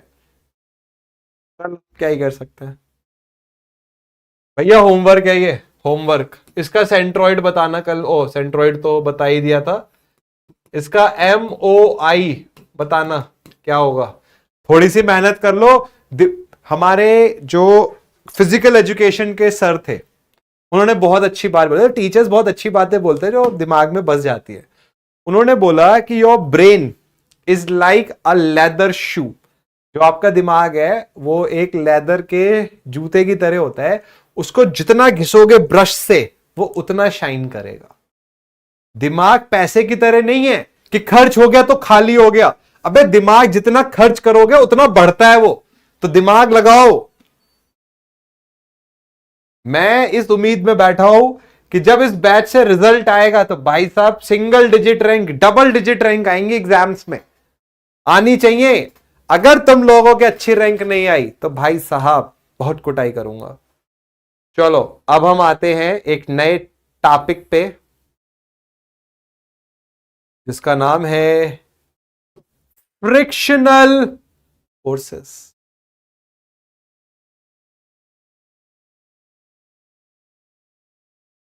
और क्या, बिल्कुल सही बात बोली एक बच्चे ने। बच्चे का दिमाग एक टीचर के लिए व्हाइट पेपर की तरह है, जो लिख दोगे ना वो उस दिमाग में चला जाता है।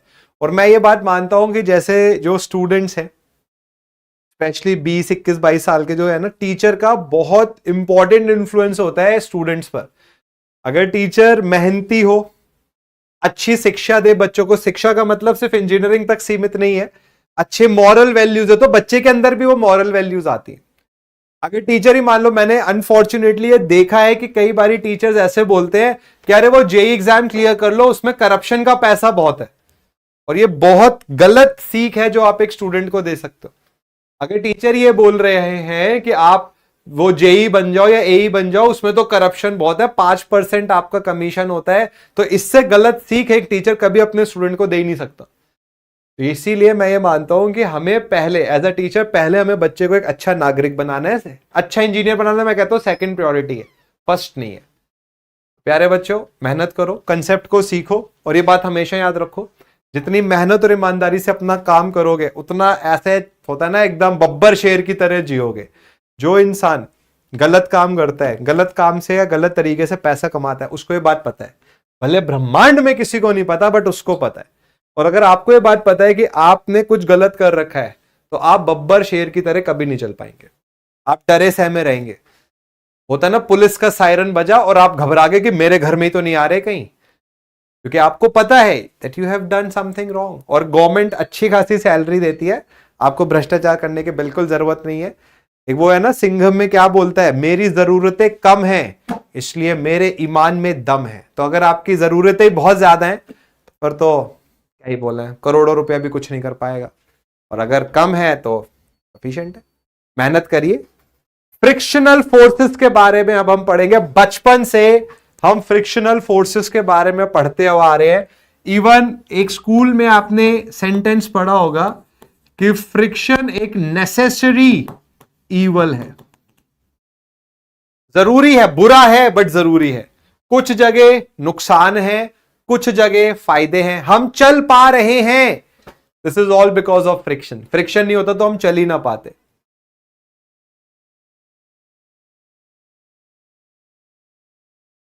हम, हमारे जो मशीन्स हैं, उनका इतना वियर एंड टीयर हो रहा है, उनको इतना नुकसान पहुंच रहा है, तो वो भी फ्रिक्शन की वजह से ही है। तो फ्रिक्शन के फायदे और नुकसान दोनों होते हैं। इस टॉपिक में हम फ्रिक्शन के बारे में पढ़ेंगे। बड़ा इंटरेस्टिंग टॉपिक है। इस टॉपिक का यूज भी बहुत है। फ्लूइड मैकेनिक्स में इसका बड़ा यूज आएगा। ओपन चैनल फ्लो में इस सब्जेक्ट का बहुत यूज आएगा। ओहो हो, हाँ नहीं ये बात तो है, बिल्कुल सही बात है।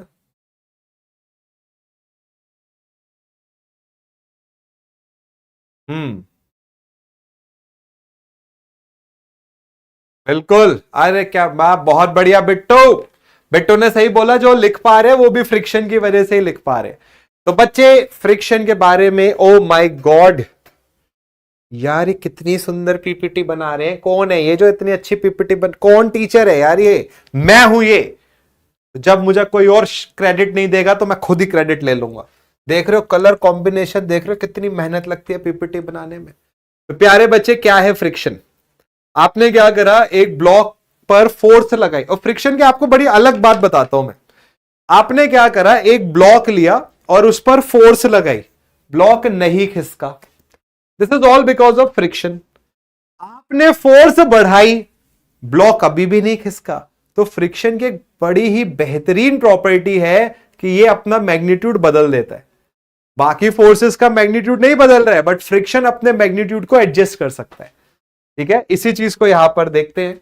तो if a block of one substance,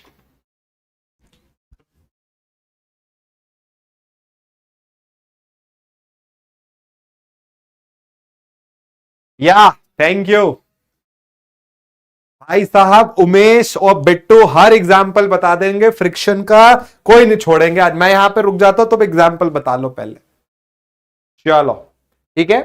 तो बच्चे, if a block of one substance is placed over the other of the same और different material, a certain degree of interlocking. तो ये एक बड़ी इंपॉर्टेंट चीज बोली गई यहां पर, इंटरलॉकिंग।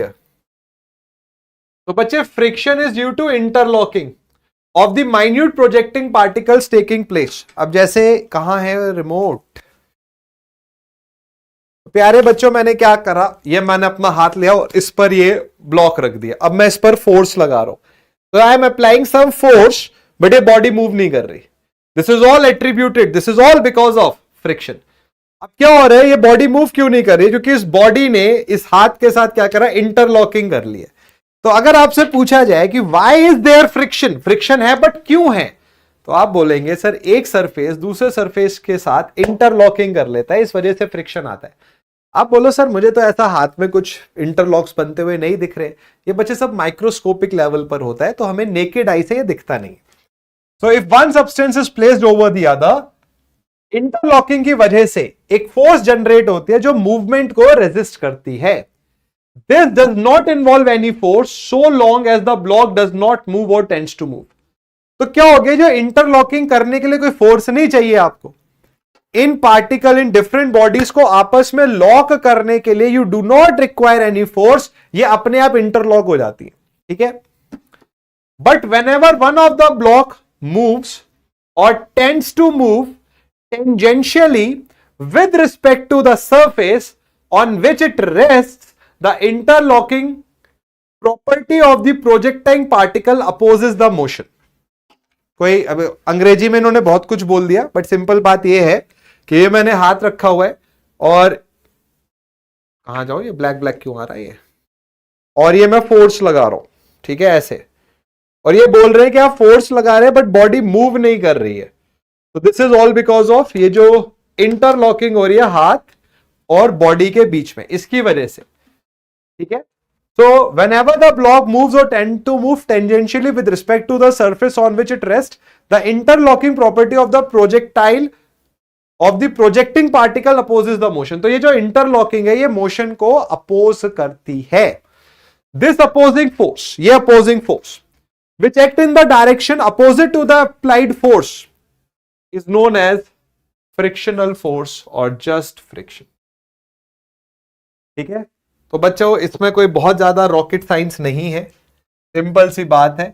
ये ट्रेब या मान लीजिए ये एक ब्लॉक है, यहां पर हमने अपना प्यारा सा एक ब्लॉक रख दिया और इस ब्लॉक पर एक फोर्स लगाई। अब ये बॉडी मूव नहीं कर रही है, तो बच्चे this is all because of friction. तो जैसे मान लीजिए मैं इसको खींचना चाह रहा हूं इस डायरेक्शन में, तो जिस डायरेक्शन में आप फोर्स लगाओगे उसके अपोजिट डायरेक्शन में फ्रिक्शन आ जाता है।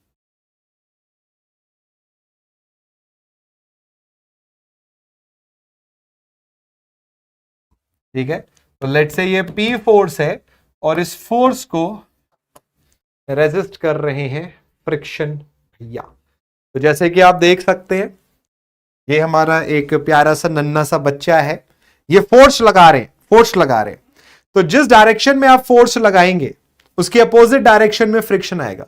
तो friction is one very simple basic feature, ये जो मोशन है उसको रेजिस्ट करता है।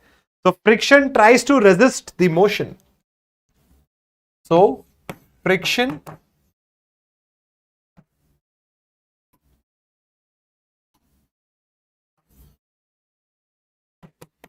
tends to resist motion।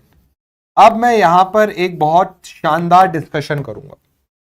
बहुत सारे बच्चों के दिमाग में एक सवाल आता है कि सर फ्रिक्शन और शीयर में क्या डिफरेंस होता है, कि सर फ्रिक्शन और शीयर क्या एक ही चीज है या ये अलग चीज है।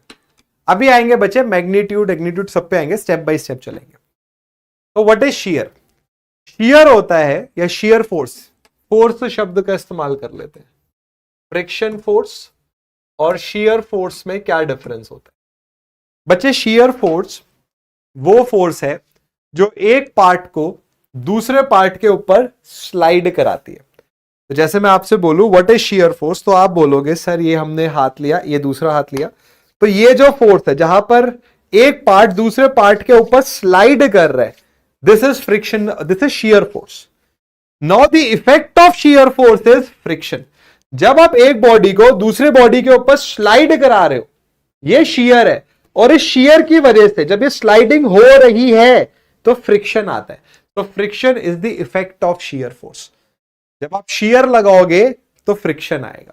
जैसे यहां पर ये छोटा बच्चा क्या कर रहा है, ये फोर्स लगा रहा है, तो क्या हो रहा है, इस ब्लॉक को,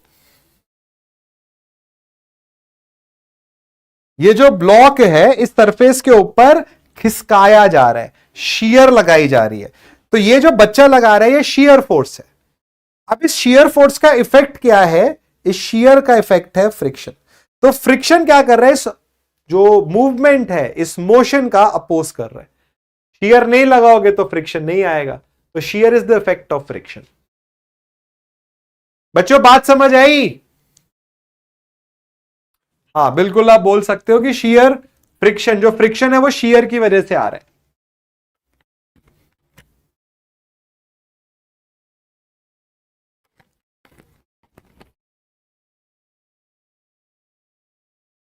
अच्छा टॉपिक है ये।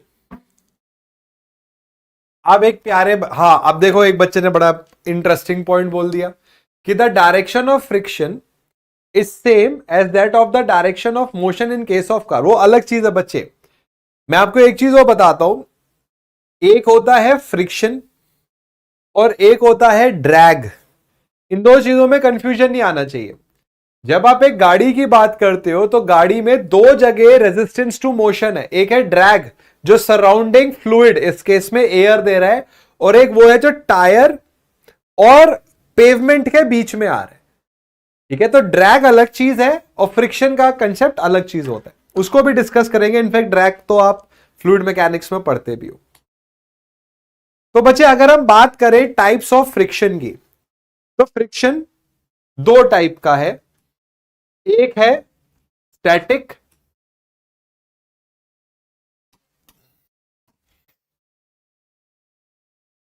और एक है डायनामिक। ठीक है, तो बच्चे स्टैटिक फ्रिक्शन क्या है?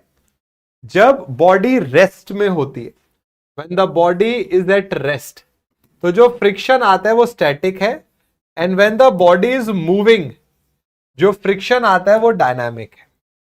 डायनामिक में भी दो टाइप के फ्रिक्शन होते हैं, एक होता है स्लाइडिंग और एक होता है रोलिंग। अब जैसे स्टैटिक फ्रिक्शन क्या होता है, थोड़ा सा कैमरा आपको दिखा नहीं सकता, नहीं तो यहाँ पे टेबल है, इसको खिसकाता मैं। तो जो हमारा पीछे मासूम बच्चा है, ठीक है, ये जो हमारा प्यारा बच्चा है, और इसका मैं थोड़ा सा इस पे ध्यान देते हैं।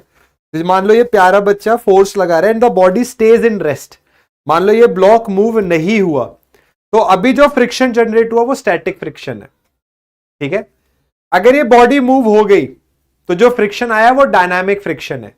डायनामिक में भी ये बॉडी खिसक रही है, स्लाइड हो रही है, तो स्लाइडिंग फ्रिक्शन है, ठीक है।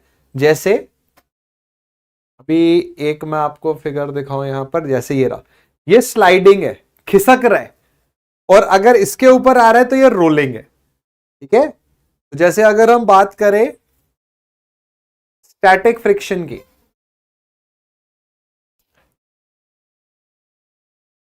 पीपीटी कैसी लग रही है, ये कितना मतलब मुझे क्रेडिट चाहिए, कितनी मेहनत से बनती है, and I make it on my own, know like assistance from anyone else. So what is the static friction? It is the friction experienced by a body when it is at rest.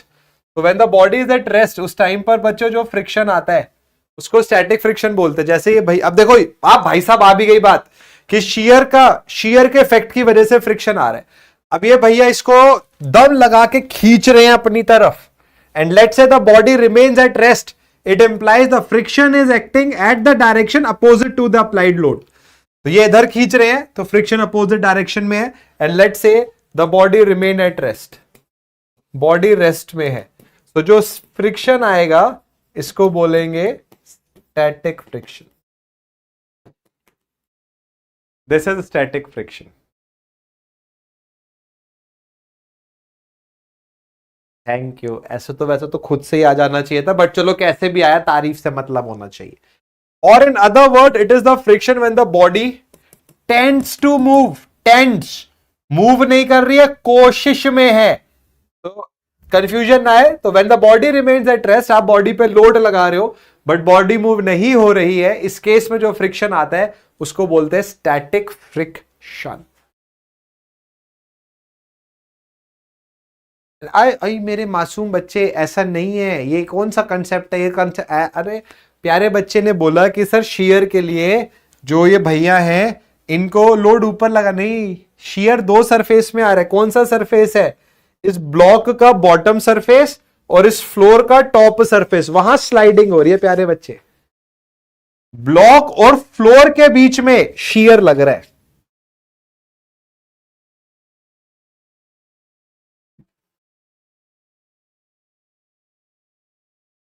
Shear is just sliding the two bodies. अब जैसे dynamic आ गया, dynamic में body move कर जाती है, the body will be in movement. तो ये जो है, ये अब जैसे पीछे क्या था वो रेस्ट में थी, now the body is in motion, body motion में, मोशन में बॉडी स्लाइड हो रही है तो स्लाइडिंग फ्रिक्शन, मोशन में बॉडी रोल हो रही है तो रोलिंग फ्रिक्शन। तो if the friction experienced bye a body when it is in motion, so when the body starts moving, the friction is dynamic friction, नाम में dynamic आ रहा है। It is also known as kinetic friction, इसको kinetic friction भी बोलते हैं। The dynamic friction is of the following two types, पहला हो गया sliding friction, दूसरा हो गया rolling friction। Sliding friction में when the body slides over the another body, ये जो sliding है, देखो ये sliding है, this is sliding friction, और अगर ये हो जाए इस तरीके से, ओए क्या मेरे रिफ्लेक्सेस देखे, अगर बटन दब गया इसी में, और अगर ये हो रहा है तो दिस इज रोलिंग फ्रिक्शन। अरे यार तुम लोग पीपीटी की इतनी तारीफ क्यों कर रहे हो, और इतनी भी अच्छी नहीं है, सारा उगलवा के ऐसे शरीफ बन जाऊंगा मैं। तो it is a friction experience by a body when it slides over the other, तो मैं स्लाइड वर्ड को यहां पर कर देता हूं, और रोलिंग फ्रिक्शन में body rolls over the other. अभी बच्चों फ्री बॉडी डायग्राम सीखेंगे। मैं आपको ये बोल रहा हूं, इंजीनियरिंग मैकेनिक्स को अगर हमने पढ़ लिया तो मैं आपको मैकेनिक्स के दो सब्जेक्ट पढ़ाऊंगा, सोम और सॉइल। क्या मजा आएगा आपको। और जब आप फ्लूइड पढ़ोगे, अमित मौर्य सर पढ़ाएंगे, तो उसमें भी मजा आएगा आपको, क्योंकि आपने मैकेनिक्स के बेसिक प्रिंसिपल्स को सीख लिया। तो प्यारे बच्चों, इन भैया ने इतना, देखो आपसे ज्यादा एफर्ट तो भैया लगा रहे हैं ये, तो इनके एफर्ट के नाम पर मुझे बताओ, बात समझ आई?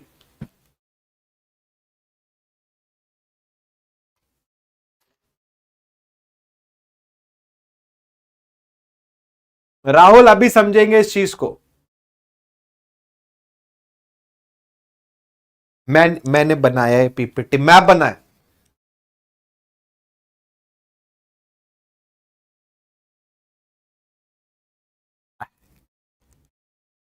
अरे यार अब तुम लोग मुझे, मतलब you people are making me like what, shy. हमारा गाल टमाटर की तरह लाल करते तुम लोगों ने।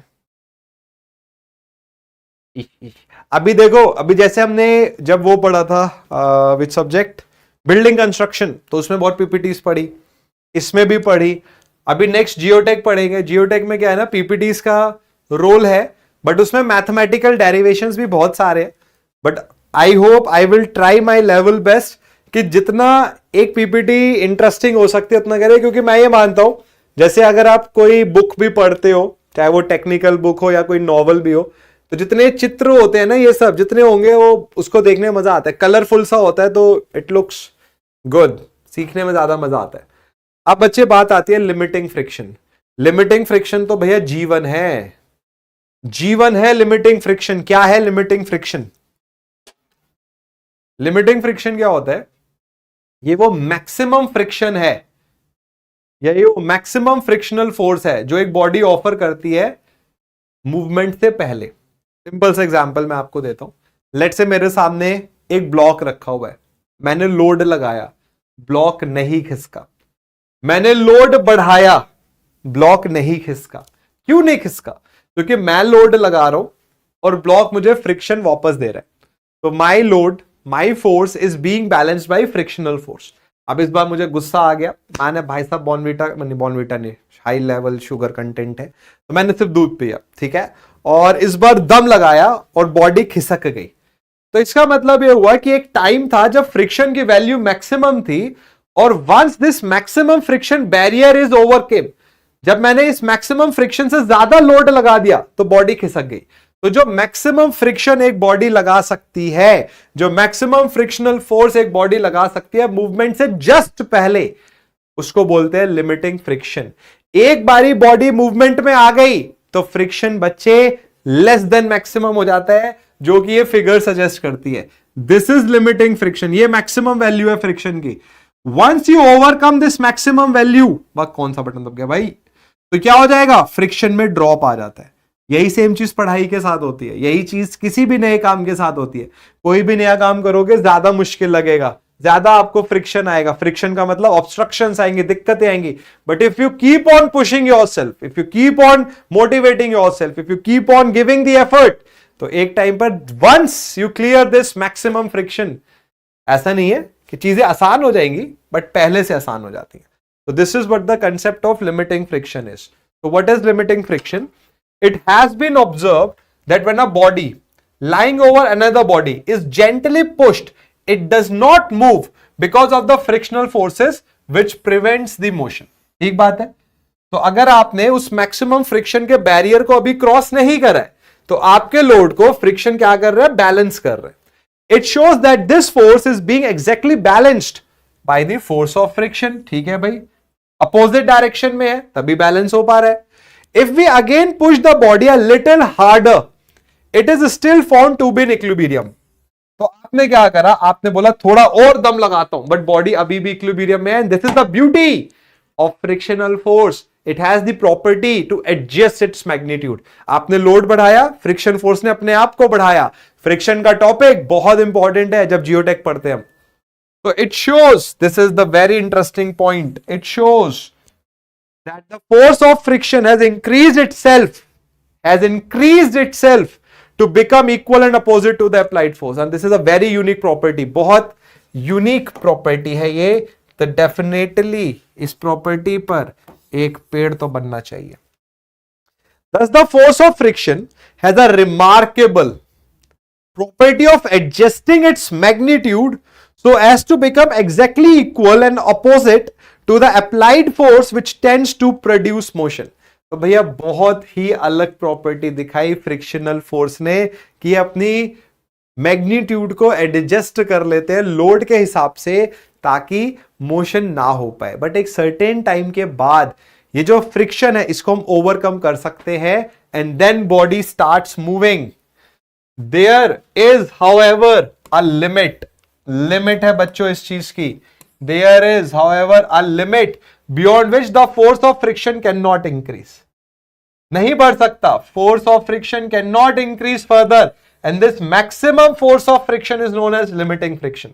If the applied force exceeds this limit, अगर आपने इस maximum frictional force से ज्यादा लोड लगा दिया, the body will start moving. If the applied force exceeds this limit, the force of friction cannot balance it and the body begins to move in the direction of the applied force. The body begins to move. अब आपने friction को overcome कर लिया, friction खत्म नहीं हुआ है, friction को ओवरकम कर लिया। आपके दिमाग में आएगा कि सर ऐसा होता क्यों है? इंटरलॉकिंग की वजह से इंटरलॉकिंग होती है। जब आप फोर्स लगाते हो एक समय पर आकर ये इंटरलॉकिंग टूट जाती है और आप बॉडी को खिसका पाते हो। इंटरलॉकिंग पूरी तरीके से खत्म नहीं होती है, बट हां इंटरलॉकिंग टूट जाती है। अब देखो, अब आएगी definition. This maximum value of frictional force which comes into play when a body just begins to slide over the surface of other body is known as limiting friction. तो प्यारे बच्चों, क्या है लिमिटिंग फ्रिक्शन? लिमिटिंग फ्रिक्शन वो maximum value है frictional force की जो just motion से पहले लगती है। अगर आपने इस लिमिटिंग फ्रिक्शन की वैल्यू से ज्यादा फोर्स लगा दी तो the body will start moving, the body will set into the motion. और अगर लोड इस फ्रिक्शनल फोर्स से कम रहा so the body will stay at rest. प्यारे बच्चों, इस ग्राफ को डिस्कस करने से पहले ये बात समझ आई? जिस तरीके से मैंने चिल्ला चिल्ला के बताइए, आसपास मुझे लगता है सबको समझ में आ गई होगी।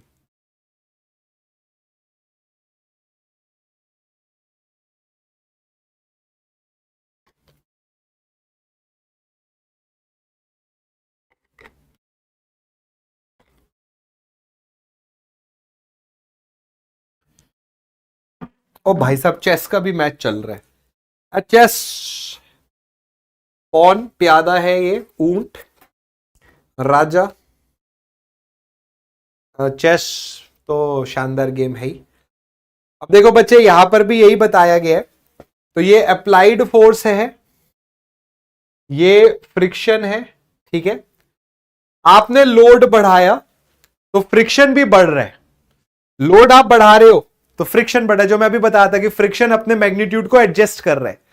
तो लोड बढ़ा रहे हैं, फ्रिक्शन बढ़ रहा है, एक टाइम पर ये वैल्यू मैक्सिमम हो गई। नाउ दिस इज दी, अरे रे रे रे रे क्या कर रहा है भाई, this is the maximum value. और ये जो बच्चे मैक्सिमम वैल्यू है यही लिमिटिंग फ्रिक्शन है, दिस इज लिमिटिंग फ्रिक्शन।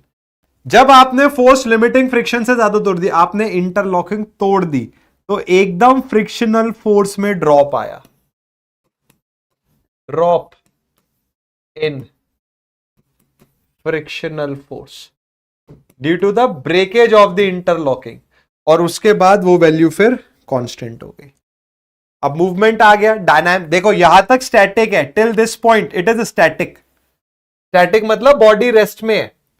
देखो इसको मैं एक बढ़िया इक्वेशन से दिखाता हूं आपको। तो अगर ये कलर सही नहीं आ रहा इस पे, तो बच्चे अगर अप्लाइड फोर्स लिमिटिंग फ्रिक्शन से कम है तो बॉडी रेस्ट में है। A F applied force, L F limiting friction से ज्यादा हो गया तो बॉडी मोशन में आ गई। जब बॉडी मोशन में आते क्या बोलते हैं? डायनामिक फ्रिक्शन, या और क्या बोलते हैं? काइनेमेटिक या काइनेटिक फ्रिक्शन या काइनेटिक कंडीशन। बच्चों ग्राफ समझ आया ये?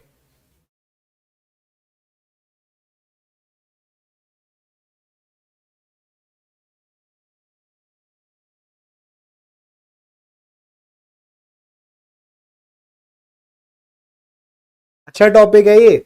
और मैं आपको बताऊं, आपके दिमाग में आएगा कि सर इस टॉपिक का कोई इंपॉर्टेंस।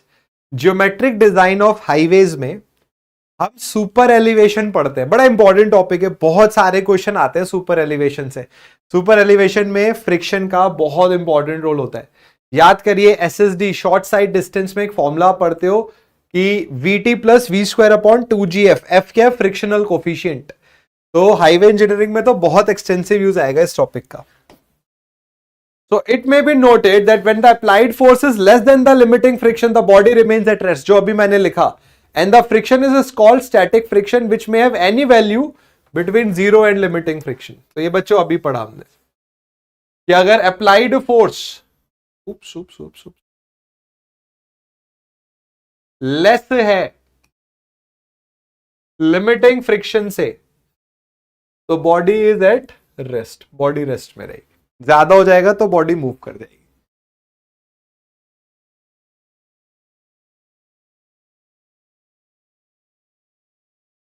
ठीक है, वैसे तो यार नॉर्मल रिएक्शन है, चलो देख लेते हैं, अभी थोड़ा टाइम है हमारे पास। अब एक टर्म आती है normal reaction. What is normal reaction?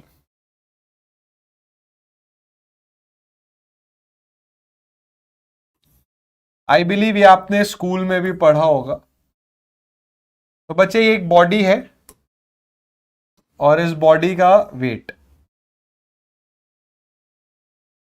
ये इसका W वेट लग रहा है नीचे। प्यारे बच्चों, अगर मैं आपसे बोलूं, ये हम सोम में भी पढ़ते हैं, ये बड़ा बेसिक होता है, ये बॉडी इस बॉडी के कांटेक्ट में है तो एक रिएक्शन आएगा। तो रिएक्शन इंटरनल फोर्स है जो कि अपोजिट डायरेक्शन में लगेगी।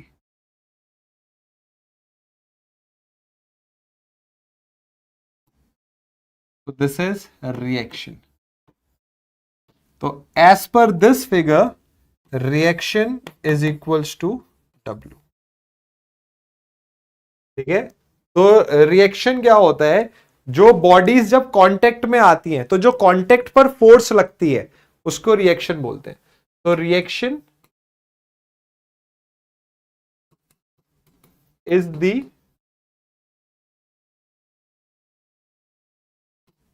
internal force acting at point of contact, at point of contact between two bodies। जहां पर दो बॉडीज कांटेक्ट में हैं उनके कांटेक्ट पर रिएक्शन लगता है, R is equals to W। हाँ, स्किड एंड स्लिप जो था ना बच्चे, स्किड एंड स्लिप वो थोड़ी अलग चीज थी, स्किड एंड स्लिप अलग है।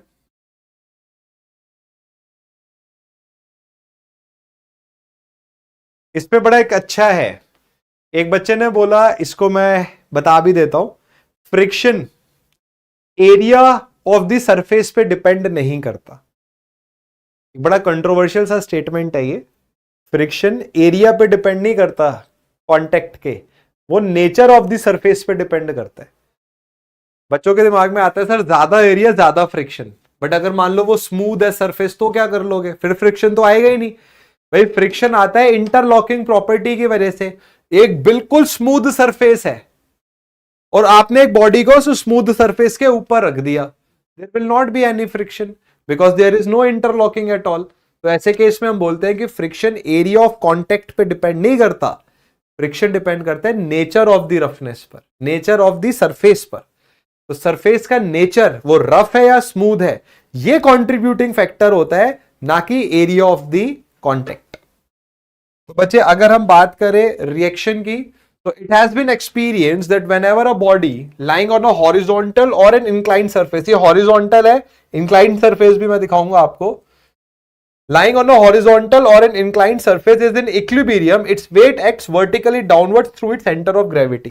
तो भाई इन्होंने बड़ी सिंपल सी बात बोली है, कुछ ऐसा बड़ा डिफरेंट नहीं बोला है। हमें पता है कि एक बॉडी के सेंटर ऑफ ग्रेविटी पे उसका वेट एक्ट करता है, ठीक है। The surface in turn exerts an upward reaction, जहां पर भी दो सरफेस मिलेंगे तो रिएक्शन आएगा। तो बच्चे सरफेस पर एक रिएक्शन इंड्यूस होगा। अब ये जो रिएक्शन है, आप समेशन ऑफ फोर्सेस को वाई डायरेक्शन में जब 0 कर दोगे तो रिएक्शन वेट के इक्वल आ जाएगा। This reaction is known as normal reaction. This reaction, which is taken to it perpendicular to the plane, is called normal reaction and is generally denoted by R. क्योंकि अगर आपको याद हो, school में आपने पढ़ा होगा फ्रिक्शन का फॉर्मूला था म्यू इंटू आर। तो बच्चे, what is the expression of frictional force? मैं लिख देता हूं यहां पर। तो बच्चे, friction is mu into R, where mu is coefficient of friction. अब देखो, एक बड़ा अच्छा पॉइंट बताता हूं बच्चों, मजा आएगा सुन के। जैसे थोड़ा डाउट आता है ना कि एरिया पे डिपेंड करता है फ्रिक्शन, नहीं करता, क्योंकि फ्रिक्शन म्यू इंटू आर है। तो फ्रिक्शन दो चीजों पे डिपेंड कर रहा है, म्यू पर और आर पर। म्यू होता है कोफिशिएंट ऑफ फ्रिक्शन, जो कि सरफेस पर डिपेंड करता है। बच्चे, आर है रिएक्शन, ये कांटेक्ट एरिया पे नहीं डिपेंड करता, ये बॉडी के वेट पे डिपेंड करता है, बॉडी का weight. It has nothing to do with the contact area, it has to do with the weight of the body. तो यहीं से हम बोल सकते हैं कि friction is independent of the area of contact and is dependent on the nature of the surface. जैसे मैंने आपको एग्जांपल दिया, बिल्कुल एकदम परफेक्ट स्मूथ सरफेस पर आप ब्लॉक को रख दो, there will not be any friction. So the friction depends on the nature of the surface, not the area of the surface. बच्चे, बात समझ आई? भाई साहब, कैरम बोर्ड पर पाउडर छिड़कने के बाद जो स्ट्राइकर भागता है, बहुत सही एग्जाम्पल है फ्रिक्शन को कम करने का। अभी हम क्या करते हैं, यहीं तक पढ़ेंगे, ठीक है, डोंट वरी। अभी इसमें कई सारी चीजें, न्यूमेरिकल्स भी करने हैं, बट इसमें थोड़ी सी थ्योरी हमने और पढ़नी है। ये मैं आपको कल पढ़ाऊंगा कि एंगल ऑफ फ्रिक्शन क्या होता है, ठीक है, कोफिशिएंट ऑफ फ्रिक्शन क्या है। जैसे मेन पता है क्या है, ये इंपॉर्टेंट है, ये पढ़ना है हमने, इसका बहुत यूज आएगा हाईवे इंजीनियरिंग में, सुपर एलिवेशन में। ये बैलेंस करने होते हैं, एक कंपोनेंट W cos थीटा आ जाएगा, एक W sin थीटा आ जाएगा। कैसे आएंगे वो भी मैं आपको बताऊंगा। इनके कंपोनेंट बांटने बहुत आसान है, एक बार ये आप सीखोगे कभी नहीं भूलोगे, ठीक है। तो ये थोड़ा सा पढ़ना है, और फिर cone of friction and then laws of friction, static के और डायनामिक के, ये हम कल पढ़ेंगे, डोंट वरी, क्योंकि मैंने आपको पहले ही ये टॉपिक बढ़ा है तो 2 लेक्चर असाइन कर रखे। But I believe tomorrow is Saturday, तो कल नहीं है, परसों मतलब मंडे पढ़ेंगे इसको, ठीक है बच्चों। और I will try, no commitment, but I will try कि जो आपके इंडिविजुअल टेलीग्राम ग्रुप्स हैं, मैं वहां पर मैकेनिक्स के कुछ क्वेश्चंस पोस्ट कर दूं। आई विल ट्राई। अगर ना करूं ना मैं, तो मुझे एक बारी तुम कल या परसों या आज भी 6 बजे के आसपास एक बारी मेल कर देना कि सर क्वेश्चंस का कहा था, कई बार स्किप हो जाता है दिमाग से, वैसे तो I will keep in mind, ठीक है बच्चों। तो आई होप आपको इंजीनियरिंग मैकेनिक्स में मजा आ रहा होगा, क्योंकि ऐसे सब्जेक्ट्स के हम पहले से ये दिमाग में इमेज बना लेते हैं कि इंपॉर्टेंट नहीं है, कॉम्पिटेटिव एग्जाम में ज्यादा आना नहीं है, तो हम कम पढ़ते हैं, बट नहीं, इंपॉर्टेंट सब्जेक्ट है, सिविल इंजीनियरिंग के बेस को कवर करता है। फिर इसके बाद जब जियोटेक और बाकी सब्जेक्ट्स आएंगे तब तो अच्छे से पढ़ना ही है। प्यारे बच्चे, ग्रुप में ऐड होने के लिए आप जो ऐप है उसमें जाइए, और जब आप ऐप को खोलेंगे, जो मेन आता है ना आपका, जहां क्लासरूम एंड एवरीथिंग होता है, वहां अनाउंसमेंट करके एक ब्लॉक आएगा। अनाउंसमेंट में थोड़ा सा नीचे जाओगे, 20 जुलाई के आसपास टेलीग्राम चैनल का लिंक है, अनाउंसमेंट में जाओ, लिंक है, उस लिंक को क्लिक करो, डायरेक्ट टेलीग्राम चैनल पर जाओगे। बताया ना मैंने, एक बार फिर से सुन लो। आपने जहां अभी लॉग इन किया ना क्लास देखने के लिए, तो वहां पे क्लासरूम एंड सो ऑन लिखा हुआ था, तो आप वहां पर क्या करो, अनाउंसमेंट का भी एक कॉलम दिखेगा, थोड़ा आगे बढ़ोगे, अनाउंसमेंट, वहां पर जाओ, टेलीग्राम चैनल का लिंक है वहां पर। चलो बच्चों, मंडे मिलते हैं। कल सैटरडे को यूट्यूब पे सेशन लूंगा, 11 बजे कुछ पढ़ेंगे और मिलेंगे पेड क्लास में मंडे को। बाय बच्चों, गॉड ब्लेस यू। मजा आया पढ़ाने में, आई होप पढ़ने में भी मजा आया होगा। Bye bye.